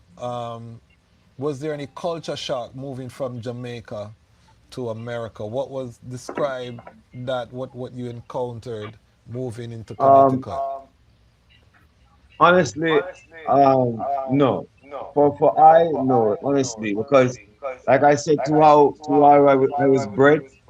I was bred like sheltered, and I was bred disciplined in a sense where we Jamaica, we brought Jamaica to the US with us, where we was, and because we wasn't like what you would say people that was um, entwined and into the regular Jamaican system or communities like that. There was much to miss in the sense of, the people or the culture because we actually lived outside of most of what Jamaicans did, So yeah, we always consider ourselves to be Ethiopians, even when we was in America, and my parents was instrumental in making sure that was placed in our mind and in our hearts. So no, there was no culture shock. It was just that the only thing that was strange was cold. That was just the only problem we had. It was cold at the time. But yeah, good Yes, fun. yes. What part of Connecticut did you move to? Oh well, we was in Hartford, Connecticut for a while, and then we moved to Windsor, Connecticut, and that's the Okay. last part of Connecticut. We didn't move anywhere else. Okay, okay. So, I want to just jump straight in. When you came forward, what in terms of your professional, what do you do to earn your bread? How do you where did you go after graduating high school? Well, actually, I was studying to be I was studying to do psychology, but then I didn't like that, so I ended up becoming a carpenter. I mean, a real carpenter. And I was studying before carpentry to be a machinist, but I didn't like that either. And I liked the carpentry, right? But actually, now I did carpentry for a while, but now what I do is just different businesses. So I have like a honey thing that I'm doing, and then I have like some coconut oil, castor oil. So I have a type of produce in vibe, and then I have some restaurants. Well, not some, but one, and I'm trying to establish a different restaurant. And so I'm doing multiple businesses now. But my trade in life would be like carpentry. It would be carpentry. Okay. So let's set the pot now. Well, let's put the pot on the fire. We have the background of the brethren, carpenter, entrepreneur, several businesses. Now we are gonna put the pot on the fire. Grew up in a Masonic lodge. Who was Joseph Nathaniel Hibbert? Give us the history. Who was this man? Well, Joseph Nathaniel Ibert, the master mason, my daddy, right? Joseph Nathaniel So hold on, stick up in. Ibert You're to saying us is the first. Hibbert was your father? No. That what we call him with daddy. Yeah, because Okay. that's who we're from South. No. All right. Sorry. Go ahead. Sorry. No. All right. So no problem. Joseph Nathaniel Ibert. Yeah, with daddy. While we saying that he's the founder in Jamaica, where a lot of people would not agree to that, but he was the man that was instrument in Jamaica to create or bring forth Rastafari in Jamaica. There's a story that he met Howell Dunkley and Hines, and like the major story that's taking over the world that everybody applies to. But actually, Joseph Nathaniel Ibert met Dunkley, Hines, and Howell in St. Thomas at a meeting, Marcus Garvey meeting, which if you check for these meetings, they'll tell you that these meetings existed in St. Thomas, but they did not date them or they could not give you time for them. But they'll show you that in dockets that they did that. So this is what when he met them, he showed them who His Majesty was, and they broke away. If you go deep into the history, you would realize too that Joseph Nathaniel Ibert is instrumental in creating the Ethiopian Coptic church, right? He's instrumental in making the Church of Haile Selassie I in Kingston, and he's instrumental in giving the Orthodox Church, when it came to Jamaica, a congregation, because he broke down his church to give the Orthodox Church a congregation. Joseph Nathaniel Ibert is the spiritual guide of all Rastafari houses. He was also the spiritual guide of or high spiritual teacher or leader in the Orthodox Church. Each individual church house used to house him. Most of all the individuals that had houses and so forth will tell you that Joseph Nathaniel Ibert was their teacher. That he brought forth a churchical order that consists of principle and order. That consists of a basic way of life that would have guided us in every direction, in every sector of liberty, through the guide of the Ethiopian Masonic Zion #1, or the Zion Masonic Lodge of Ethiopia, the #1 lodge, which because I call the name of that, Haile Selassie I was instrumental in making this lodge and was also a grand architect in this lodge. Okay. So we have to go beyond that to the foundation. Bongo Wisely is asking, what is Masonic? And is it different from Freemasonry? So give us the foundation. What is a Mason? What is a Freemason? Set the framework. Okay, actually, Freemason and Masonry is the same thing. Is actually just someone's using the words or the names of something that they copied from. So we need to know that when the Moors, which some people call themselves the Moorish Masons, was because these are actually who the Masons are. Um, they are us, right? Some of us take on the name of Moorish Masons. Some of us was in the Kushites kingdom, so we ites the black sun, right? So in 1492 to 1498, when the European, preferably England, I think, disposed of the Moors after the Yeah, Moors have taught them. The Spanish, Isabella and Ferdinand down in Spain.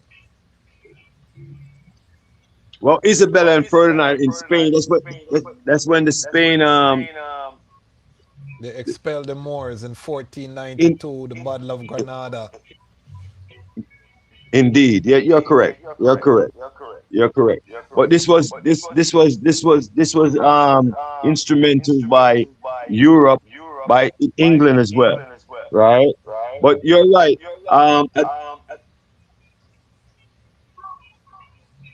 Okay. Should I continue? Yeah, man. Go ahead. Okay. Go ahead. Okay. All right. So at that time, they went to Ethiopia not as conquerors but as teachers, and laid the foundation of masonry there. So the European which took on Spanish, Germany, and so forth, took on the concept of masonry, but established the physical building, the physical teaching, like building and certain astrology and so forth. But a lot of the science, the power of frequency and the power of telepathic thoughts, and they kept that to themselves and created what they call Freemason today, which would be the Illuminatis. But we was always Freemasons, and we was always Masons. And the concept of Freemason was because we were in bondage, and then we free ourselves. So we became Masons that was free, or Masons that was in bondage. It's not anything like evil or demonical through the word Freemasons. It's just because these people took on the name and the concept, some of the concept of what we were, and start using the science against us and giving us a concept that masonry itself is evil. All right? So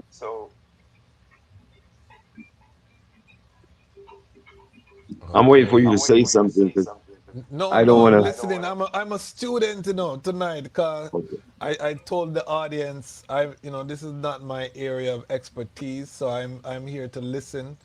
The I is the first guest that we've had coming from the Joseph Hibbert lineage of Rastafari. We've had Howlites, Leonard Howell daughter, but the I is the first. So this is like a new vein, a new avenue then. As Rastafari independent non-aligned media, we're going down a new avenue with the I. So we just want to hear the I sound, and then we will take it in and ask questions. But so the I is saying that in terms of are you saying that the Moors introduced masonry into Europe?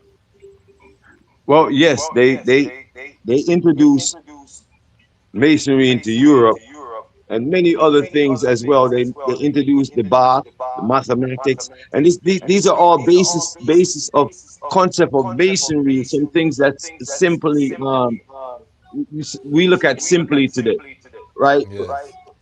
So when they went to Europe, they taught the Europeans everything that we knew, or we understand, or we study. We teach them about the stars. We teach them mathematics. We teach them how to take a bath. We teach them how to use languages and so forth in certain concepts like writing and stuff like that. So we also teach them the deeper science, the science of human nature.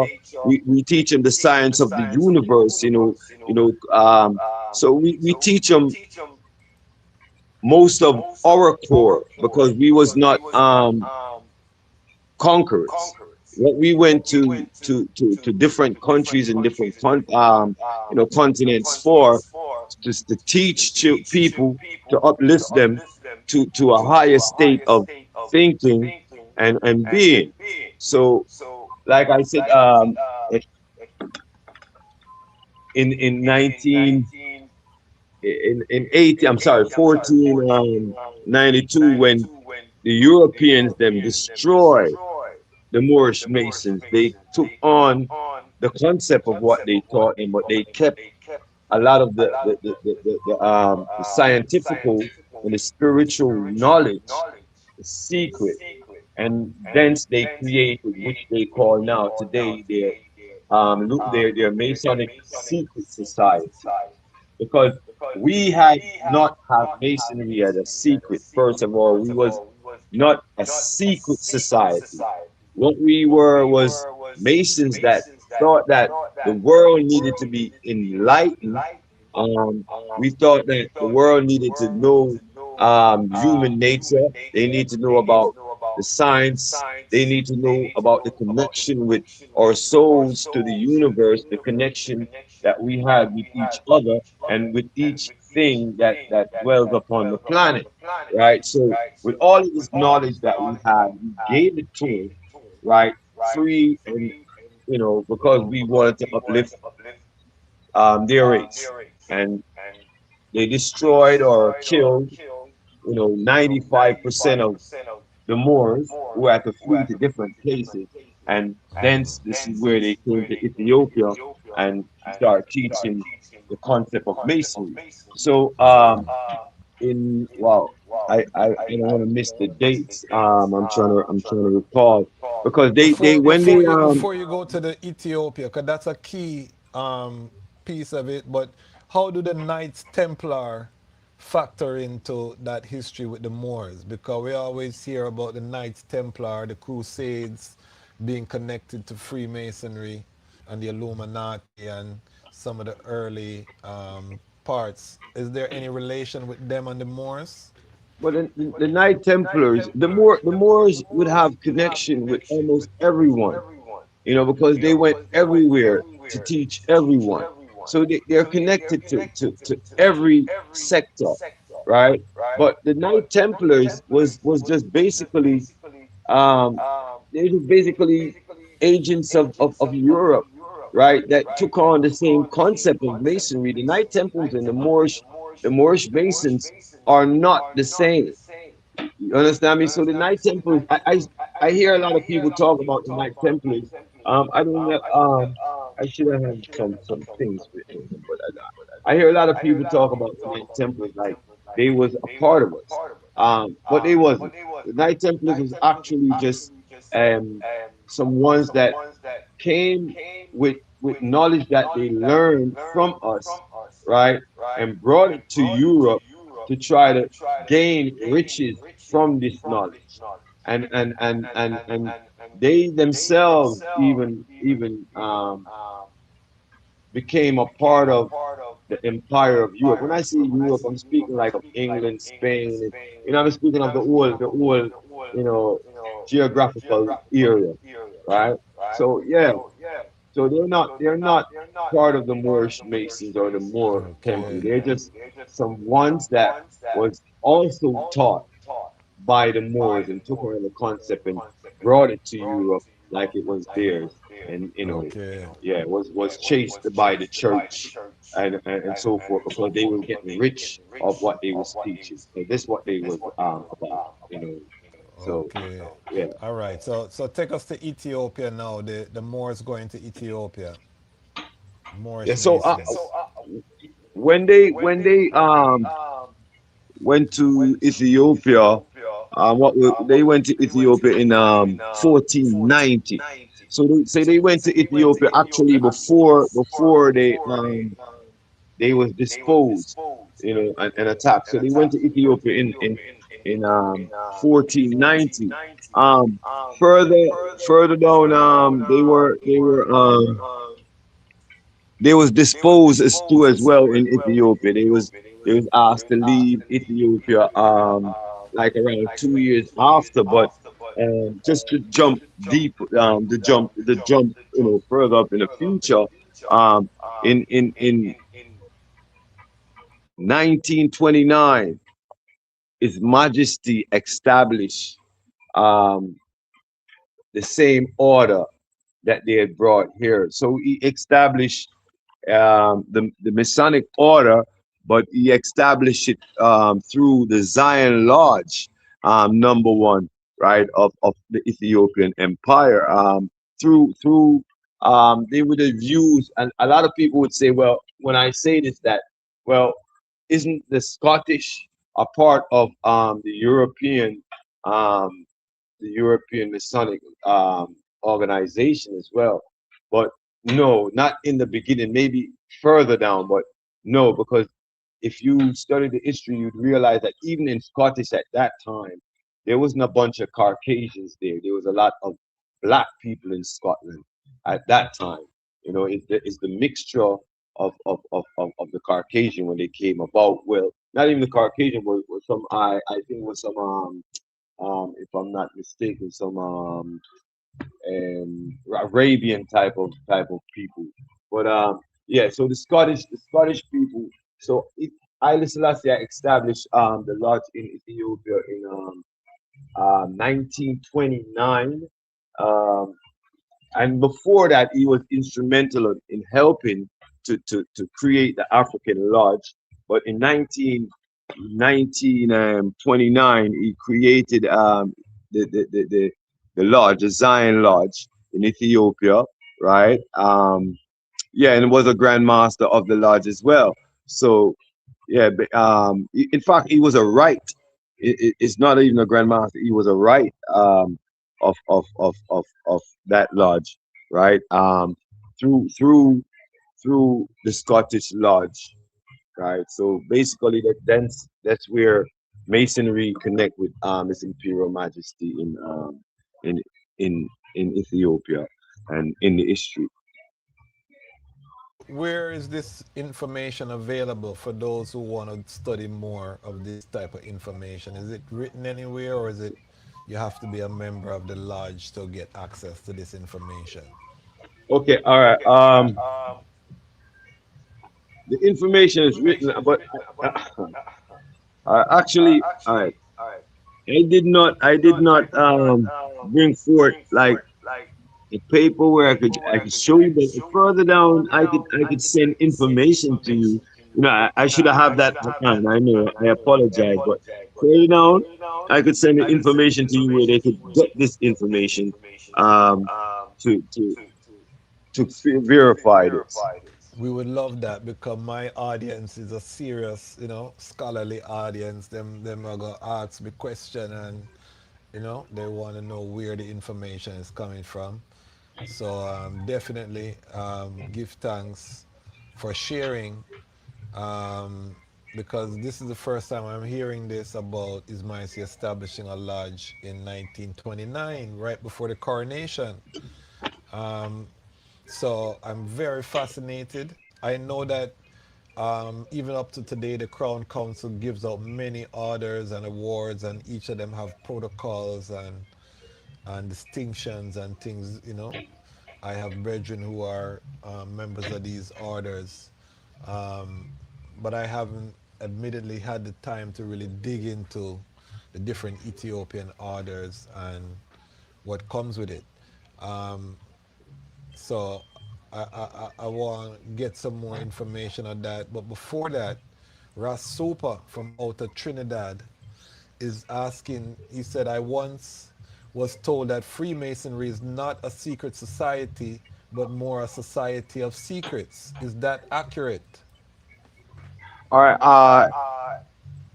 I would say it's not a secret society, and it's a society of secret within certain aspect. Like, all right, let me explain what I mean when I say that. All right, what we teach is not a secret, right? What we would teach you and how to get in touch with your deeper self, and how to get in touch with your soul, that we could connect to each other's soul and so forth. That's not a secret. But what would be a secret would be what we are doing. So what we're planning to do, like, all right, I'm gonna just use as an example, like Gaddafi. I'm just using in Libya. I'm just using that as an example. We as Mason, if we was planning to build a satellite, we would have kept that a secret until we launched the satellite. So in that aspect, we keep secrets. But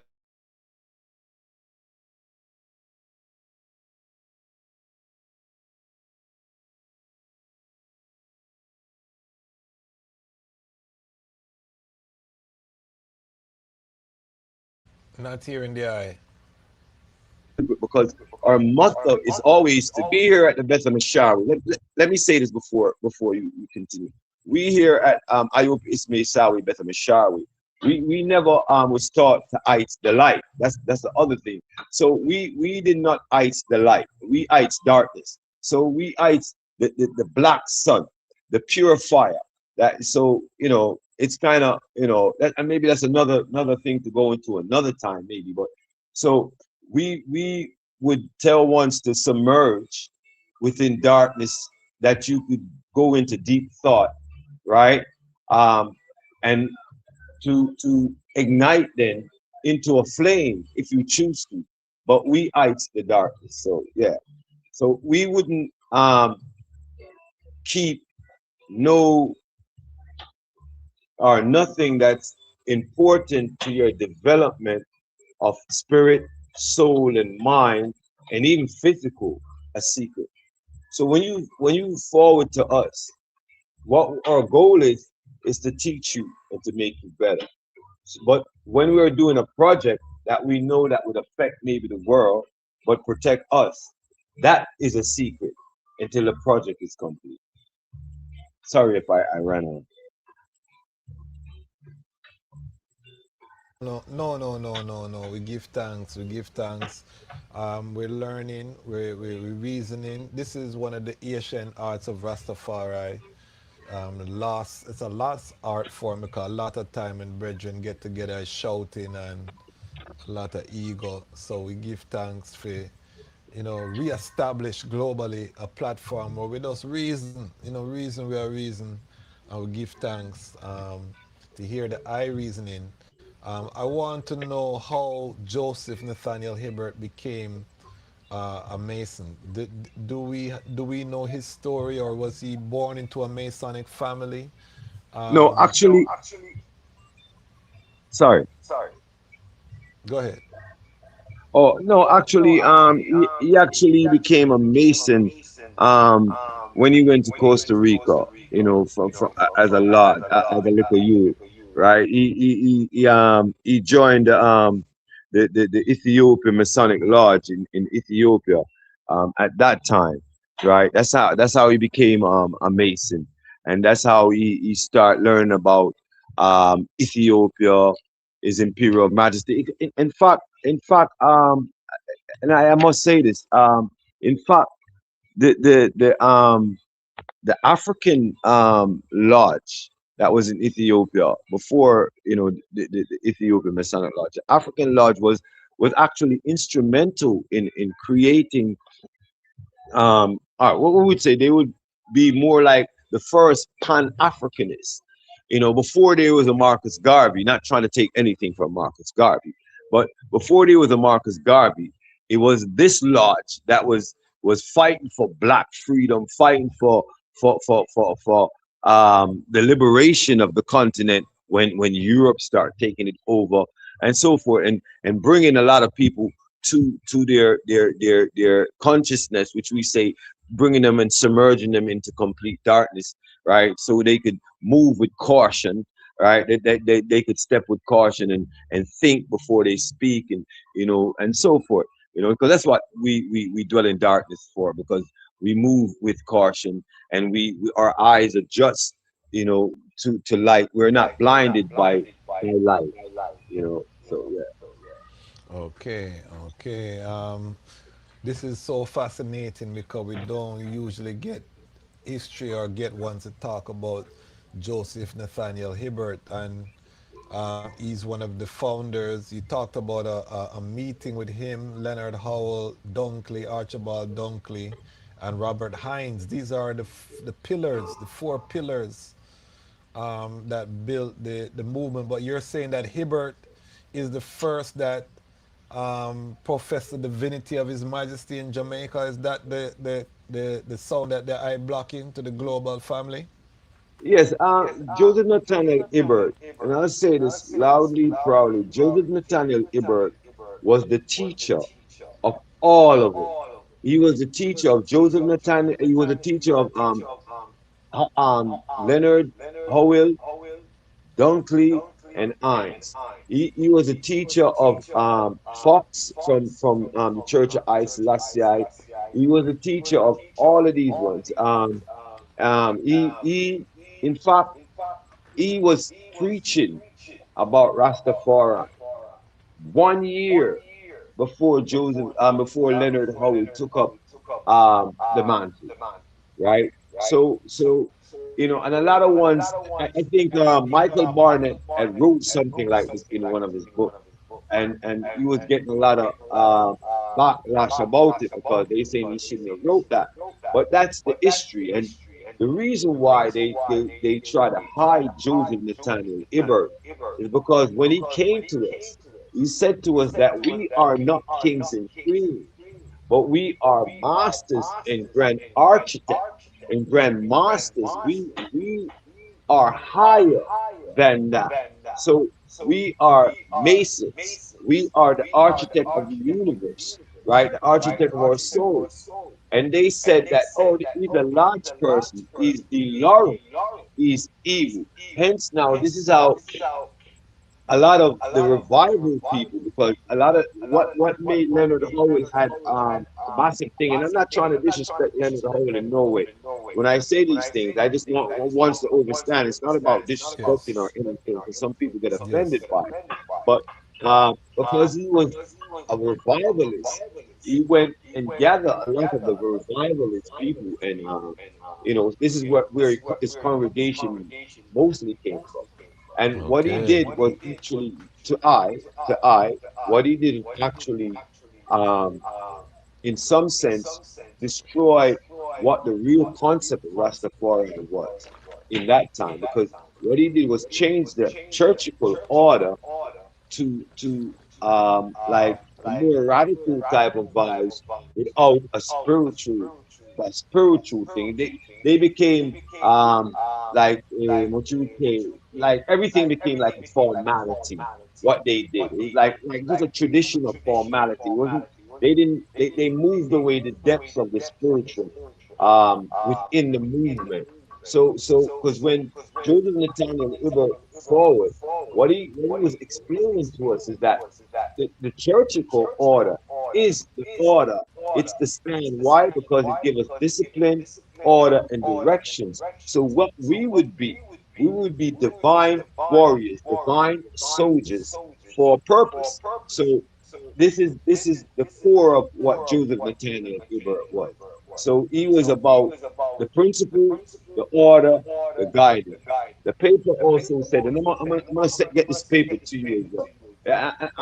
I'm running on because I just want to give you like a snaps or a part of what IOP is you know, the Masonic, you know, church is.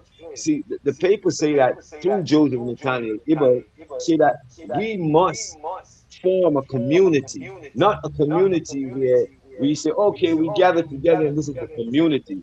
A community like what you would say, Charles Edwards, Emmanuel created, like the bubble shanty, right? So we're supposed to be a community, right? That our children would start learning from the rule which, because this is the concept of it. Your babies learn from the womb, and then you give them 6 months to breathe, and then you start teaching them from 6 months after. All the children must learn 7 languages, 7 different languages, right? They from the boys and the girls. Once they are 3 years old, they must learn martial arts, right? And, and we must have businesses that trade with each other as well. And this is the blueprint. I mean, a part of it, right? Because it's all about security firm and everything. This was the blueprint of the Masonic cartwheel. That's what he calls it, the Masonic cartwheel. So we have a core, 12 companies, and the 12 companies feed the core, and we create a society. We're supposed to have, when he came here, he explained to him that we must have at least 13 or 12 or so forth different communities across Jamaica, right? So, and these must not be communities where, we come in, we rock bingy and we leave. There must be a community with where you have the divine center on the top, the shrine, right? And we on one side, and we have the residential area where, where people live, the community. On the other side, you would have a part where there's like, like at the front, I should say, at the front of the park, it would be like businesses and so forth. So this was the whole blueprint. And if you look at Pinnacle, if you look at Pinnacle, you would realize that Leonard Howard used the blueprint at Pinnacle. He tried to use it because it was set up the exact way as how the blueprint is. And that's even another proof to us that he was also a student of Joseph Nathaniel. I've heard it said that Howell had a connection with the Masonic Lodge as well, that he was a lodge man. Is that true, or how do I them see? Actually, is it just that he was a student of Hibbert and not a lodge man? But actually, all of these regiments was in the lodge, because when Joseph Nathaniel Hibbert brought forward His Majesty to him, he brought forward that as well too. So it's showing them that in this way we could surely have a brotherhood. Not people, brotherhood, brotherhood, but we speaking and brotherhood mean a unity, and yeah, this is what he brought forward, and even I don't know if you know about Reverend Claudius Henry. Yes, of course.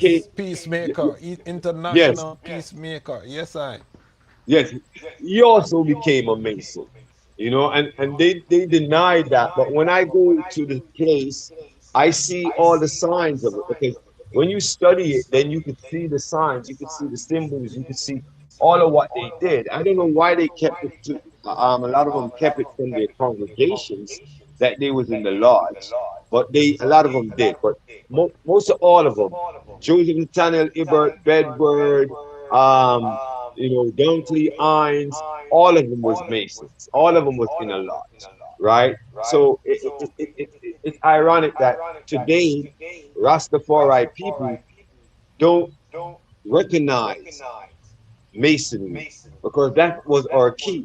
If you look at His Imperial Majesty, he only hold 3 Trinity. Him hold the 6-point star, the 5-point star, and the 3-point star, right? Or the Trinity. And what we recognize is that the 6-point star is duality. It's a female and a male. Outside the circle, it's a male. When it's in a circle, it's a female. The 5-point star represent the female. It's a water element. And then he hold a trinity, which is the 3, which represent 3 things: the womb, the family. Yeah, the womb, the family. And I don't want to say the other part, but yeah, and a vagina. That's what it represents: the womb, the family, and a vagina. And so and these are all Masonic signs. So even within Haile Selassie I, reverence, he shows you that he's a Mason. If you look at most of all his stance, you would see that His Majesty left foot is always forward, and his right foot is square. Maybe not all the time completely square, but if you look, you will see it. And if you realize Empress Menen is always on his left side, you know, so it's left foot forward. Yeah. So yeah, it's clear to see. It's just that we have to dig further.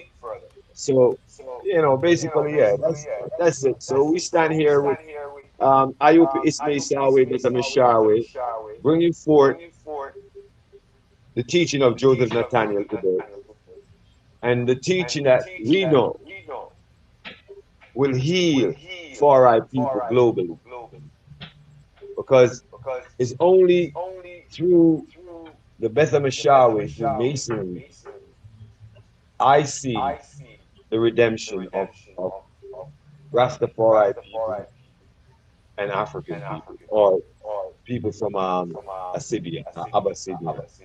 Right. Yeah. Give So we must thanks. ice the black. And what we learn as well is that the hand symbol that's on the flyer there also represent the seal of Solomon, which the brethren was talking about, which is the David star, but that it represents as above, so below, the balance between the divine Indeed. heavens and also the earth, the fingers pointing up to the heavens and the earth, and that balance between the physical and the heretical.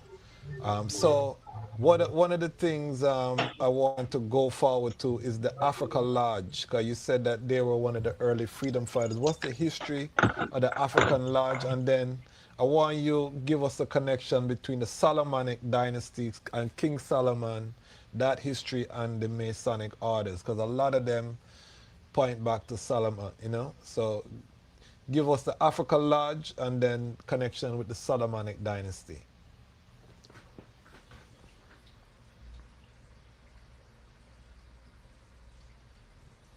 Isis?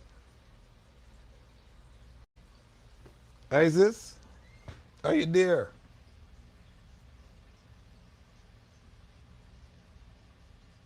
Hold on, it looks like we may have lost the brethren.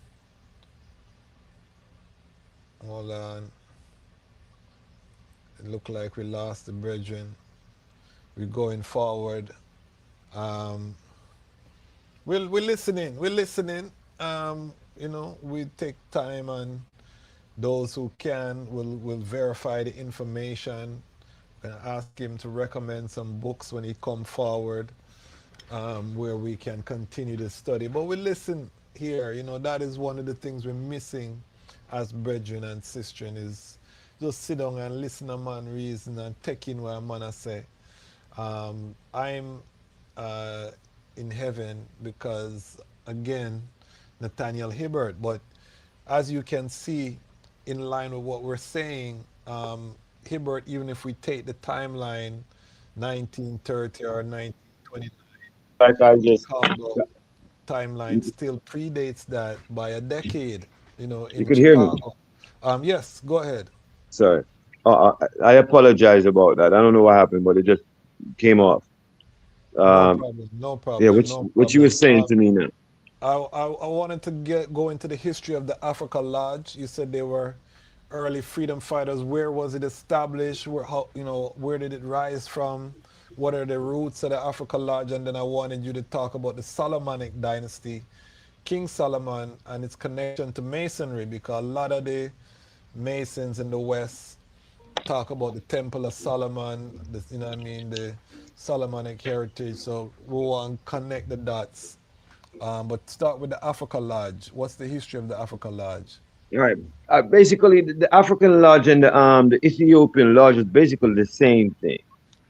You're there? You hear me? You didn't go on. You didn't. Okay, yeah, because it looked like it went off again. Okay. No, I'm here. Basically, the African Lodge and the Ethiopian Lodge was basically the same thing. They just gave it two different names. One in Costa Rica, but it was a branch from that. It became the lodge in Costa Rica that became the Ethiopian Lodge, right? yeah. So and that was established. I think, at the same time in 1929, officially in Costa Rica, like how it was in Ethiopia, right? So all right, could I just let me say this too as well. In the early 1500, right? That's when Ethiopia did dismantled the Moorish Masons from there, and Haile Selassie I took it up in the 1500s, in the 1900s, I should say. Yeah, but basically the African Lodge and the Ethiopian Lodge is basically the same lodge that became the Zion Lodge #1, and they actually was the first people, in this part of the world and in Africa that became the first black Pan-Africanists, the first black freedom fighters and so forth. Are the Africa Lodge, is it connected to the Prince Hall Masons? Or is there a connection? Is that the same vibration or is that something different? Well, actually, the Prince Hall Masons, they was after the African Lodge. I believe they might have some kind of connection within, like just in the sense of being masonry, but not the same lodge, right? No. Okay, okay. And then now, what is the connection with Masonry and King Solomon and the Solomonic history, All right. Solomonic Dynasty? All right. Actually, all right. This is how we have it. We have it. Solomon and David. Let's use both of them. Actually, was not a person. To how we have it. Actually, Solomon and David was a house. There was someone maybe ahead of the house, a grandmaster and so forth. But the house, it was a house of David and a Solomonic house, right? So this is the connection of masonry where we know of. So it was actually not a person, but an organization, right? And over time, it became a person.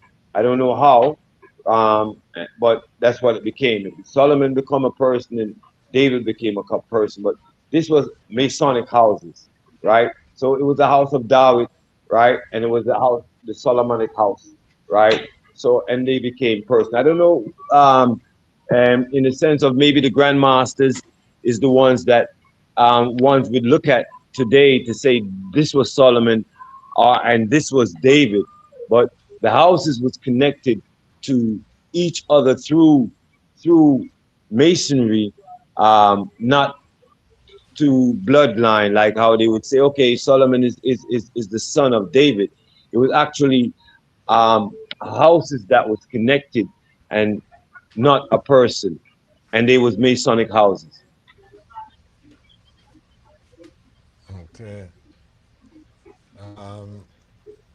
So is there any connection between Africa Lodge and the Solomonic Dynasty? Because of course His Majesty being coming out of the Solomonic order and establishing this, there has to be some connection. No, well, this is why we are connected to Solomon. I mean, they are in religion. I don't really want to go through that part here. There's another part of it. But in religion, they write things in religion through Ethiopian religions that I'm sad to say that it's not factual, right? Because the history before that show you that it's not factual. So hence now Ethiopia become all right.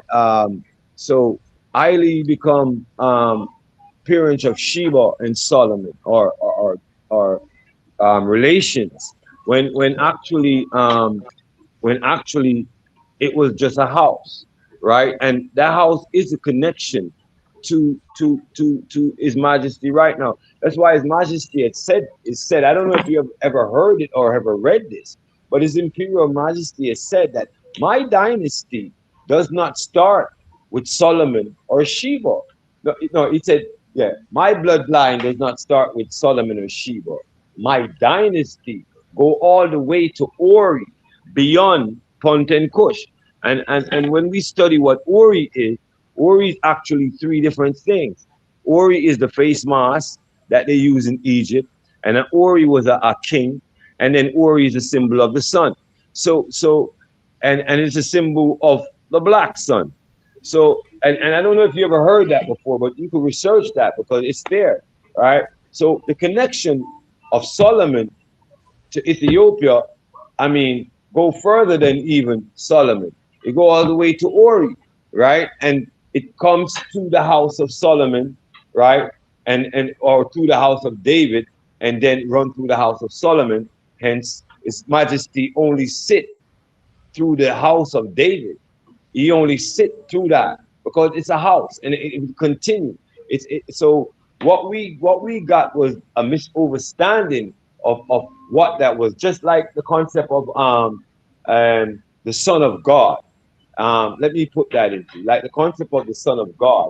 Everyone say, okay, it's a physical person that they was talking about. It was a misunderstanding of what the Son was and who the Son was and so forth. So it became a person, which they wasn't speaking of any person. They were speaking of the physical Son. And that was also a part of Masonry, speaking of it. And even if you look at Jesus Christ, the picture of Jesus Christ, you will realize he had two fingers up like a gun, because they copied as well from what we had and try to make Jesus into well, they did into some celestial through Masonic lodge. Even the symbol of the sun behind his head, which we call the halo, is also the symbol of a Masonic lodge. It's also a symbol of Masonry, right? I don't know if I'm rumbling or if I'm answering your question. I'm following. Okay, I'm following. right? So like I said, Ethiopia now was all the way right before Solomon. Ori, the lineage of Ori all the way to Solomon was a Masonic house, and this is how we are connected to Masonry. And I believe within myself, in fact, I know within myself, if most of us do like what His Majesty said pertaining to Bible, and people didn't even understand that. He didn't really say, okay, read Bible like how they say, although he said good things about Bible. What he said is to read it with an open mind and a clear conscience. And I'm saying if most Rastafari people would embrace the Masonic order, through Joseph Nathaniel Ibra teachers, actually through His Imperial Majesty, but we would just embrace it with an open mind and a clear conscience, then I think that we would be more together, we'd be more unified, and I think we would also be more progressive, because the teaching is embedded in the children first. So if we are following the teachings of Masonry, then we would embed all of these things within the children first. It wouldn't be about we teach our children a little bit about Rastafari, give them some dates and so forth, and we go to Bingy and play some drums, and we sing and chant, mostly Christian songs anyway, and then our children is set loose. I mean, they're not bred within the concept of Rastafari to be leaders, to follow on, or to protect what they have, what Rastafari is, and strengthen it within every aspect. So I know within myself that the teaching of the Masonic order through the Beta Mashawe, Mesawe, the IOP is Mesawe, Beta Mashawe, sorry, we would have a stronger community globally, right? We would have more production, we would have companies, and so forth, because this is what the whole concept of this is, and I'm gonna say this to you. Although the word church is used, The church is actually, well, no, I don't think I should say that to you here. Anyway, no, I don't think I should. I don't think I should say that to you here. So I apologize for even bringing that up, but that's something I should not disclose on the phone. But yeah, Okay, so okay. yeah, but basically, yeah, Ethiopia is connected through masonry all the way from King Ori to the Black Sun, right? So all the way come to Solomon, because Solomon, again, I would say, is not um, a person. Solomon was a house, a Masonic house, like the house of David was a house as well. And this is why they say Haile Selassie I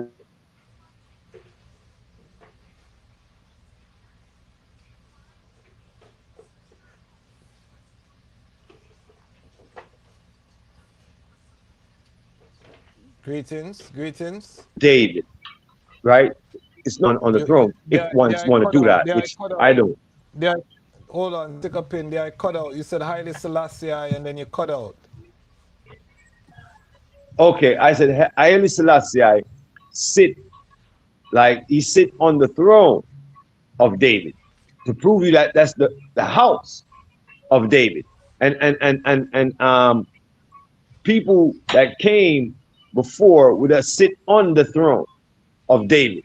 You see, so they would say it's the root because the house of David also became the Solomonic house, right? Solo, the one, right? The sunbeam, the Solomon. That's all that is. It's not a person. So that's where the connection is with Ethiopia to Masonry.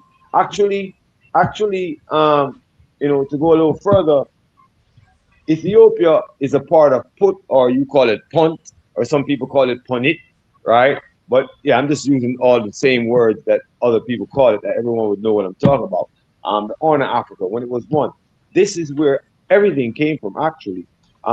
This is where all the brethren them used to study the full concept of masonry, right? This is why we have all of these obelisks there, and some in Ethiopia as well, right? That represent the I represent or resurrection to create new life, right? So even from input, you will realize that that's where actually the whole concept of masonry came from. This is where the concept where we gave Nubia, what do you call the Kushites kingdom, right? Most of the knowledge. So we all starting to ites the same thing in the aspect of masonry until after certain generations where one's kind of changed the concept. But even when you check what's her name, or Shitsu or Shitsu, if I'm pronouncing it right, she declared as well that all of us from Ethiopia to Nubia to Egypt came from one place, and we all came from where the gods live, and that she was speaking of Put.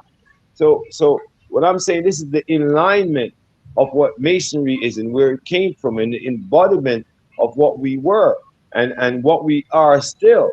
And it's through masonry we created all of these things, all of these magnificent things. And even today we use masonry today in every aspect of our life. It's just that we don't know it, right? We use like the hammer, which is a Masonic tool. You know, some people, when I say that, they may be thinking about masonry building, but we use the shovel, the spear. We still use the compass and the square. We use a tape measure.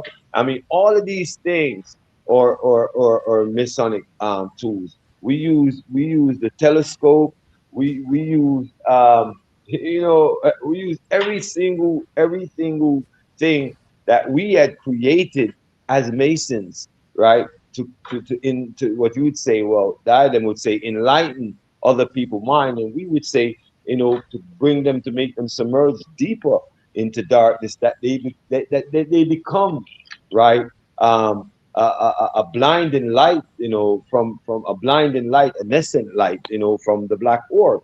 So yeah, Ethiopia was a Masonic country from the beginning before they became Christianized. Okay, okay. Are you familiar with the Rastafarites in Chicago?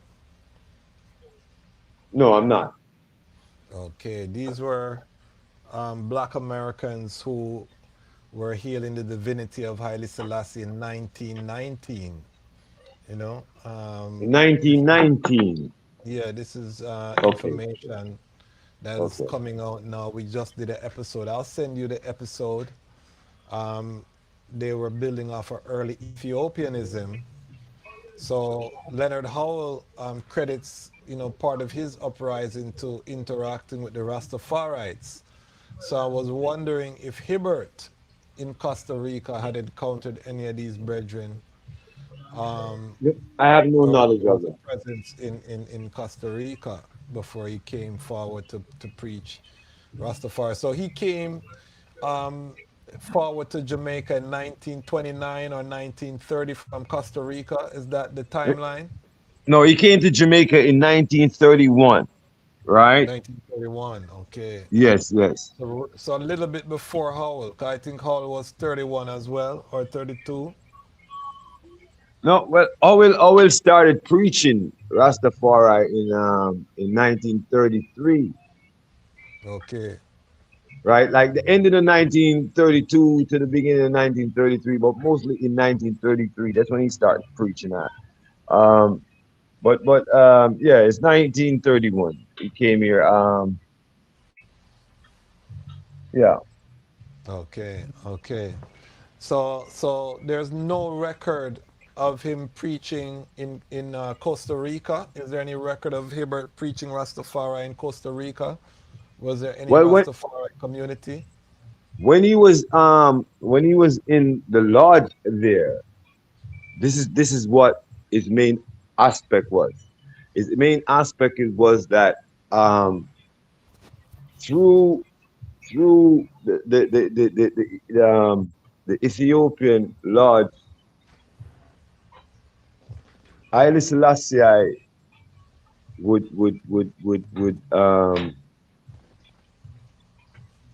I'm trying to find the right word to say to you, but Haile Selassie I, he had the divinity of Haile Selassie I. He used to teach at within the lodge there as well, um, because this is the connection to Ethiopia, the Ethiopian Masonic Lodge in Costa Rica. This is the connection to Ethiopia. This is when he founded about the prince, and then he was saying to him that this is the prince that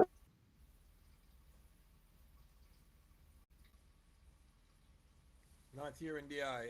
I see the message that my mic was low. I took off the mic. I think the battery was running low. Can the item hear I clearly? Let me Majesty know was a if you right have when it. Haile Selassie was 5 years old. So yeah, so but yeah, The eye cut out. The eye cut out fire. We couldn't hear the eye. okay. If I you don't know can, why it's doing that. yeah, block the sound again.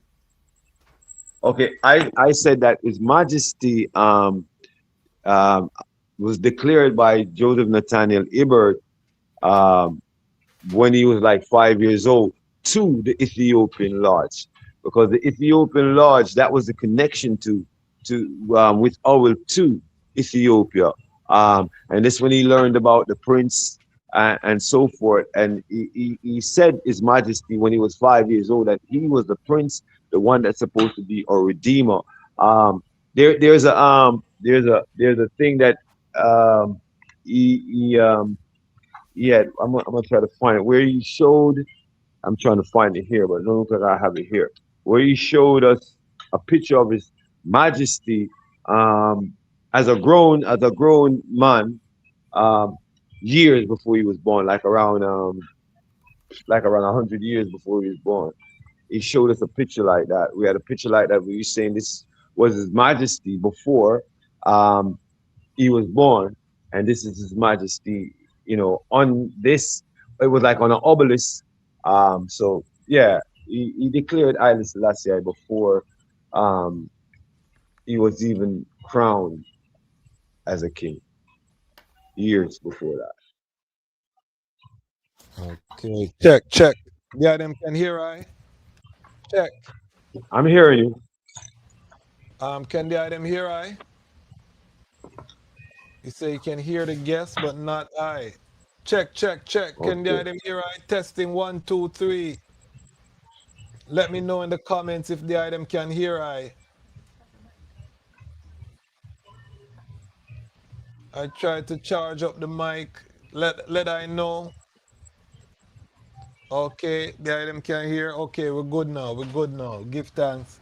And we're gonna seal up shortly. Give thanks. 51 people on live. Big up on yourself. I know hundreds will watch the replay.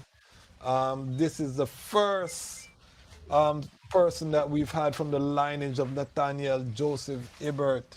And it's a great honor because we know about Leonard Percival Howell, or we're learning about Leonard Percival Howell, but Archibald Dunkley, Robert Hines, and Hibbert, we don't hear too much about these ones. We have Sabacan. What does Sabacan mean? Seven King. Seven King. Yes. Okay, the brethren say I'm still sounding low. It might be the mic does want charge up. So we're gonna seal up shortly. But I wanna big up everyone who is watching loud. Okay, someone say loud and clear. All right. We're working. Trying thing, you know what I mean? We want it to be a good audio experience for the item. You know, the item are strain. But this is a joy for I and I because we are a platform that say unity. We are a platform that say we can agree to disagree, and it don't make it don't make the I enemy. You know what I mean? We just disagree and we find what we agree upon and we work together with it.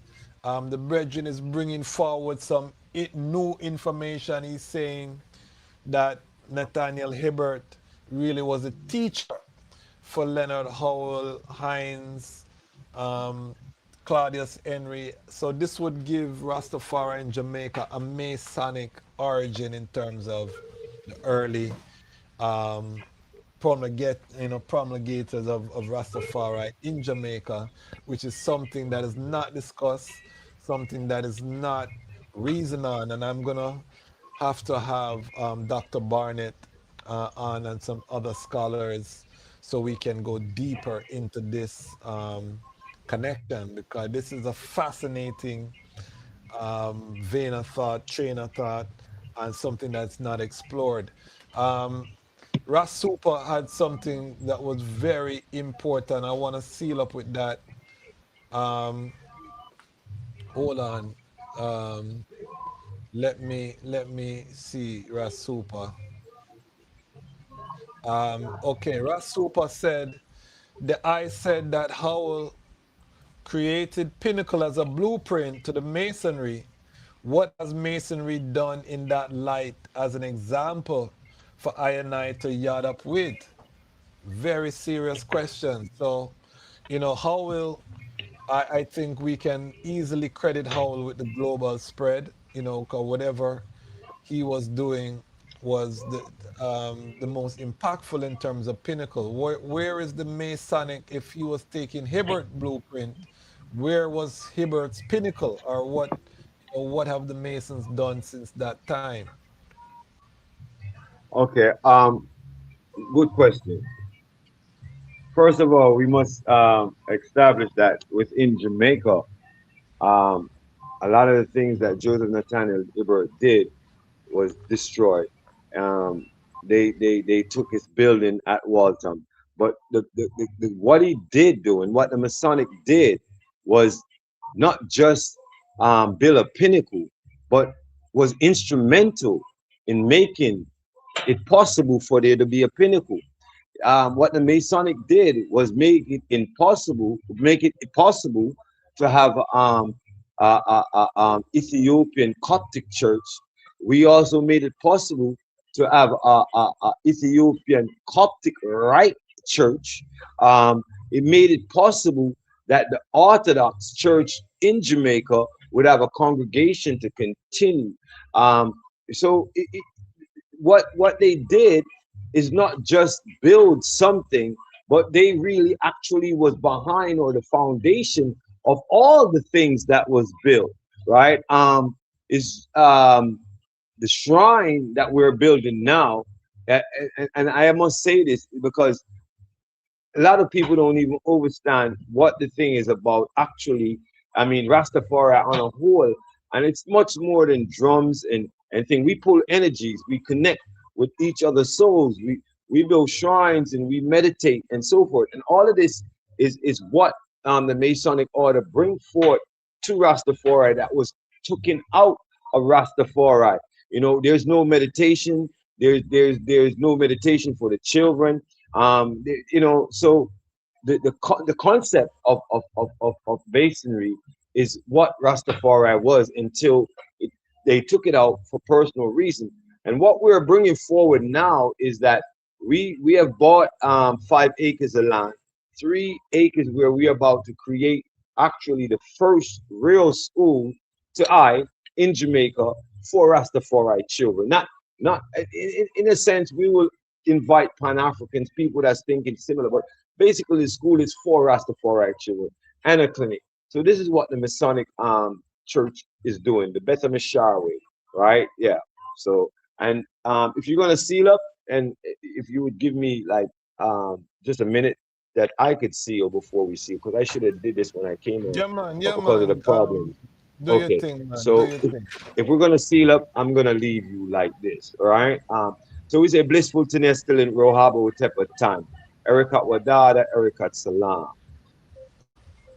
We give all thanks and praise to the Supreme Creator. Rastafari live, rule, and reign. He send the sun and the rain. He build the valleys and the mountain plain. We shall proclaim Haile Selassie name from rector to rector. Light of the universe, elect of himself. Yeah, we balance Empress Menina's balance of creation, Ice Queen Sheba's mother vibration. We pull the energies of Patad, Mahat, Eru, Eteru, Aset. We pull the ends of Idi Amin, Eri Tugman, called Bogus Samshad. We pull the ends of all black warriors and warriors that we ask that you surround us and protect us with your energies. We ask these things through our King or Creator or everything. His Imperial Majesty, Haile Selassie I the First. We say, as above, so below. As without, so within. Do what thou wilt, but I call that love is the law. Bliss, peace. Rastafari, live and rule Haile and Selassie I reign. the First. Give thanks, family. There you have it, family. We have another, this is like a family reunion. We connect with the Hibbert family them here on the Lion Voice Network. We give thanks for the coming in. This is part 1. We will have the brethren come forward. We want to get progress on the school, on the development projects. Before we go, how can people support the eye and the eye works? Or if they want to get more information on the lodge there in Jamaica, can the eye just give some information how ones can support the eye? Well, yeah, you could you could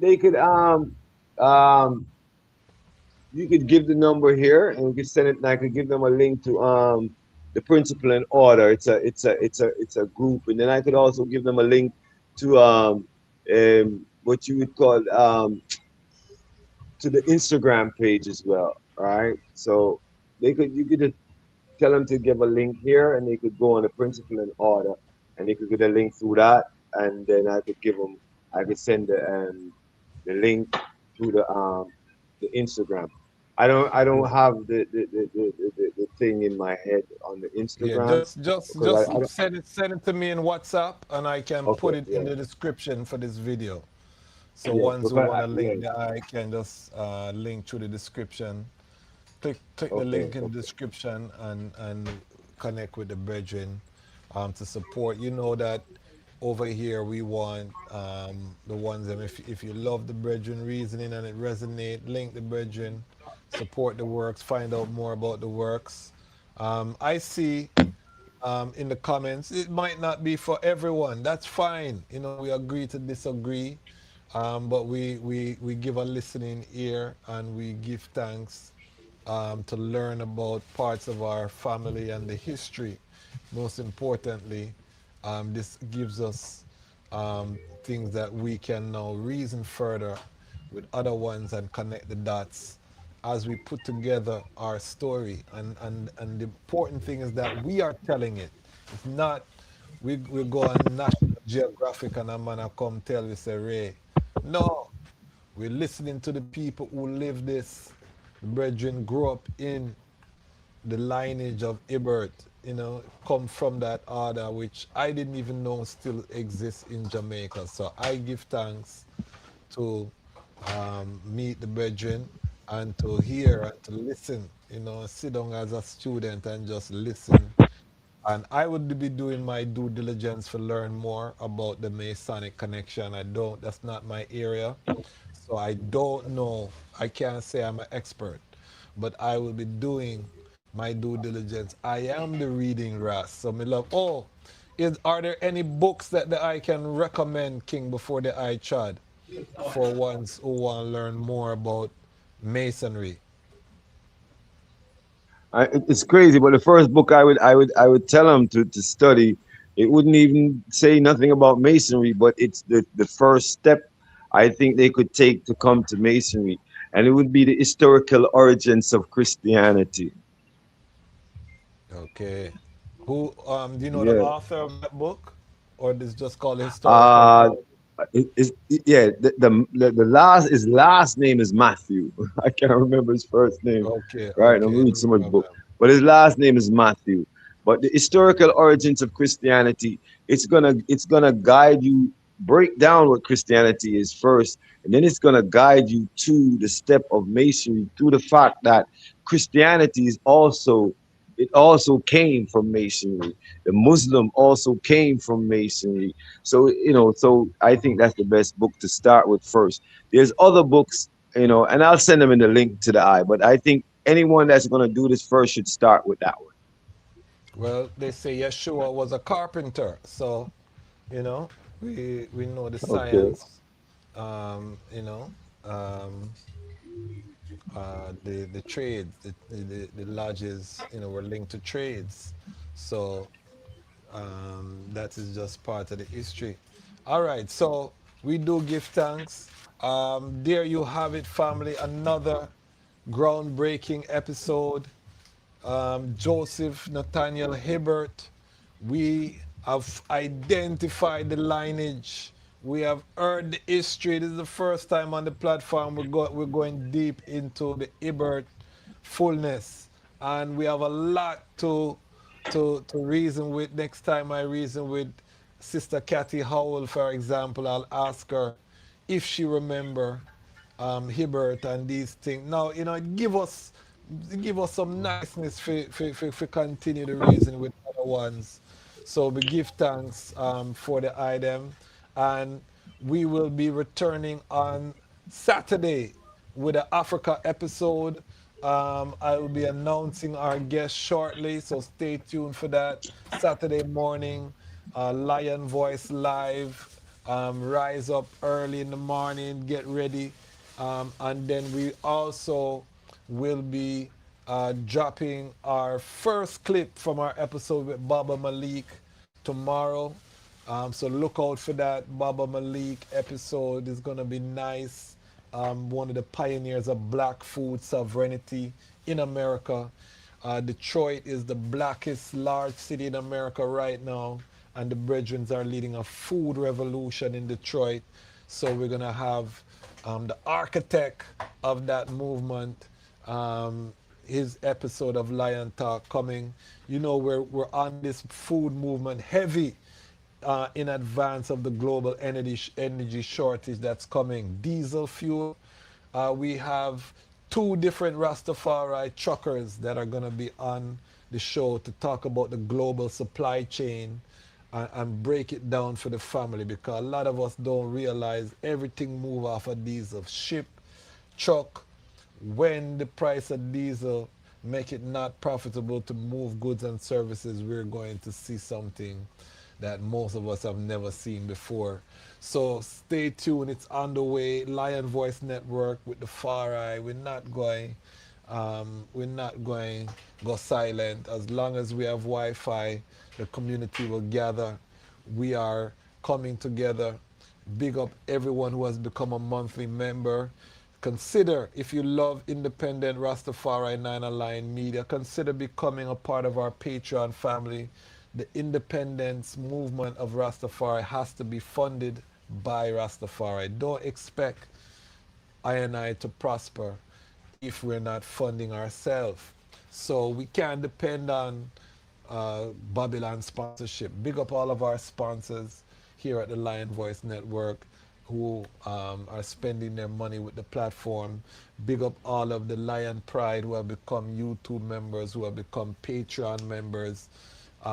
We have a long way to go to make it possible to sustain a staff full-time, but that's where we're moving with this vibration, a full-time production.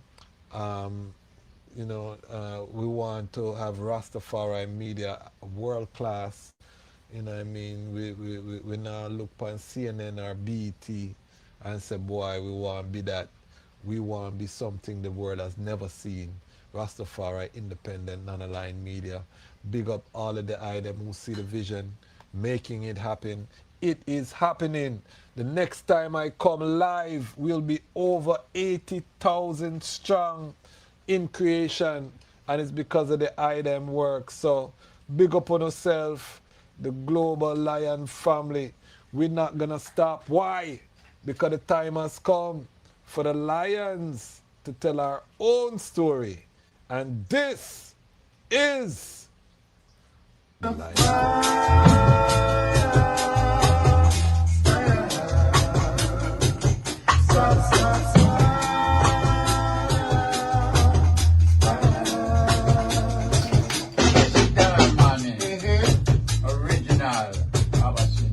Yes. And we're endorsing the Lion's voice. Big up Ras Sabacan. See? Big up Ras Sabacan. It is time for the Lion to tell our own story. Yes, sir. There is a land far, far away. There is no night, there's only day. Look into the book of life and you will see that there's a land far, far away. That's what I say. That there's a land far, far away. Speak lion. Let's speak lion. Roar lion, roar every time. I will never stop, hail the Most High, and I will never stop, call Rastafari. Blessed love, this is Kushite representing for the Lion's Voice. We are here to tell our own story, Rastafari. Now drop your guard when it come to them, ya youth, ya. Them fully guard up and them quick fi execute, ya. Now drop your guard when it come to them, ya youth, ya.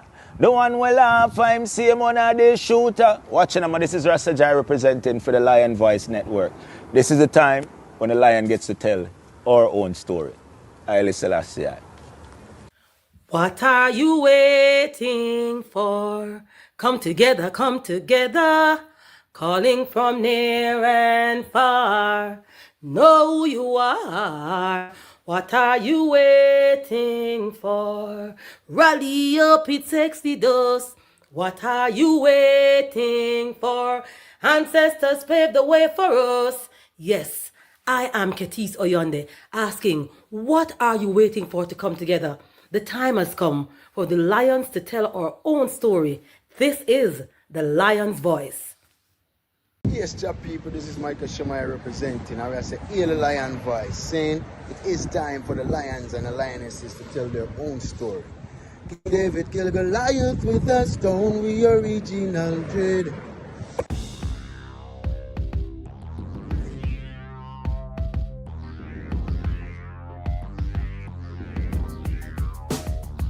Well, Lion Voice, tell them that's the people first choice. Lion Voice, Make the lioness them feel nice. Lion voice. With the lion cubs we sacrifice. Lion voice. Got to show the people them the life. Lion voice.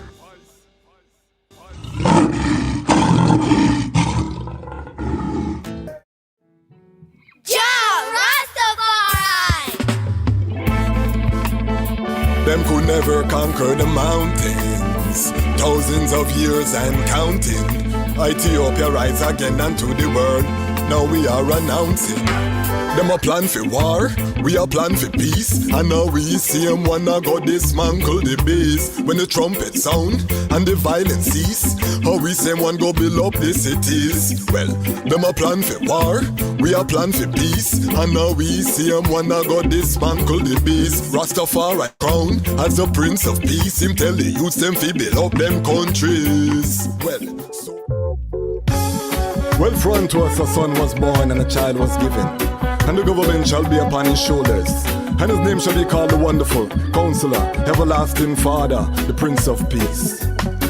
Them call him Rastafari. When he was born, rain fall from the sky. Them call him Rastafari. When he was grown in airplanes he fly. They call him Rastafari. Lion break the chain, weep not, don't cry.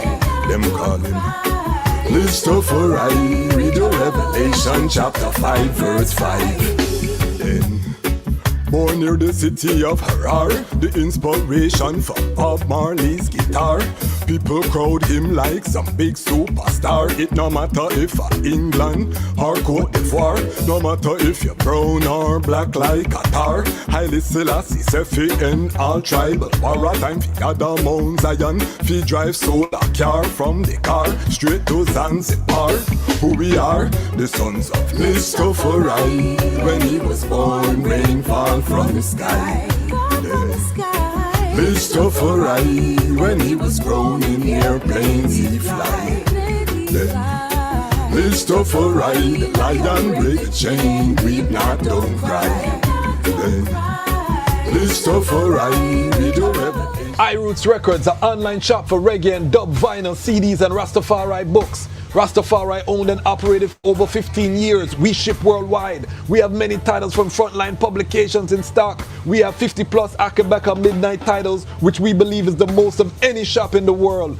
Special invite for the Lion Pride. Use code Lion's Voice and save 10% store-wide. If you spend $125 or more, the discount goes up to 15%. Visit us online at www.irootsrecords.com. The time has come. Orlando, Central Florida, are you ready? The African Culture School Incorporated and Heights of Life Music proudly presents the 4th annual Marcus Garvey Music Fest, Saturday, August 15th at Ras State in Claremont, Florida, featuring Lutan Fire, backed by Rhythm Rebel Band. Also performing live, Andy Heights, Ainike, Esau, One Journey, Javerse, Royal Chanter, Asafa Widimaya, and many more incredible artists. Vibes provided by Unity Sound, Rastek, Royal Ethiopian Sound, Jawise, and Blackfoot Movements. Hosted by Davini, but it's more than just music. Enjoy Community Entrepreneur Awards, Organic Seed Exchange, live art installation and auction, back to school giveaways, free health screenings. Come celebrate the legacy and vision of the Honorable Marcus Mosiah Garvey. Saturday, August 15th, sponsored by Branding 101, One Trust Home Loans, and Cypress Cove Marina and Resort. In the haunting echoes of violence against women in St. Anne, Jamaica, a mysterious vigilante emerges. For the woman painted purple unfurls a gripping narrative of empowerment, retribution, and the pursuit of justice. Brenda and her group sisters bond together in therapy over their common struggles, but soon their group becomes the subject of an investigation. As the vigilante's actions escalate, the relentless detective, Officer Woodley, races to unmask the mystifying figure. For the woman painted purple is a pulse-pounding tale that explores the boundaries of justice, revenge, and the fighting spirit. This thrilling saga delves into the complexities of dealing with mental health, domestic abuse, and finding love after. Own your copy today. Visit www.devonigreen.com. This is The Black Heart Man, Rastafari Children's Picture Book, with hand-painted illustrations and rhythmic storytelling. This is a journey you do not want to miss. We offer worldwide shipping, so order your copy today at www.degreaspaintbrush.com. Alternatively, you can order your copy from TikTok. If you are interested in stocking the book, please email us at degreaspaintbrush@gmail.com. Give thanks. Jamaica to Toronto. The Rastafest movement rises again. This August 15 and 16, Rastafest 2026 returns to Little Jamaica in Toronto with reggae music, Rastafari culture, Ita food, arts, reasoning, and unity. But this year, it's more than a festival. Rastafest is partnering with the Rastafari mansions and organizations to support the Relief, Rebuild, Rise initiative, helping Rastafari families and communities rebuild, resist the risk of disasters, and to rise to their true potential. This is culture with a cause. Full joy the music, support the mission. Donate to the Relief, Rebuild, Rise GoFundMe through the link in the RMO Jamaica Instagram profile. Rastafari.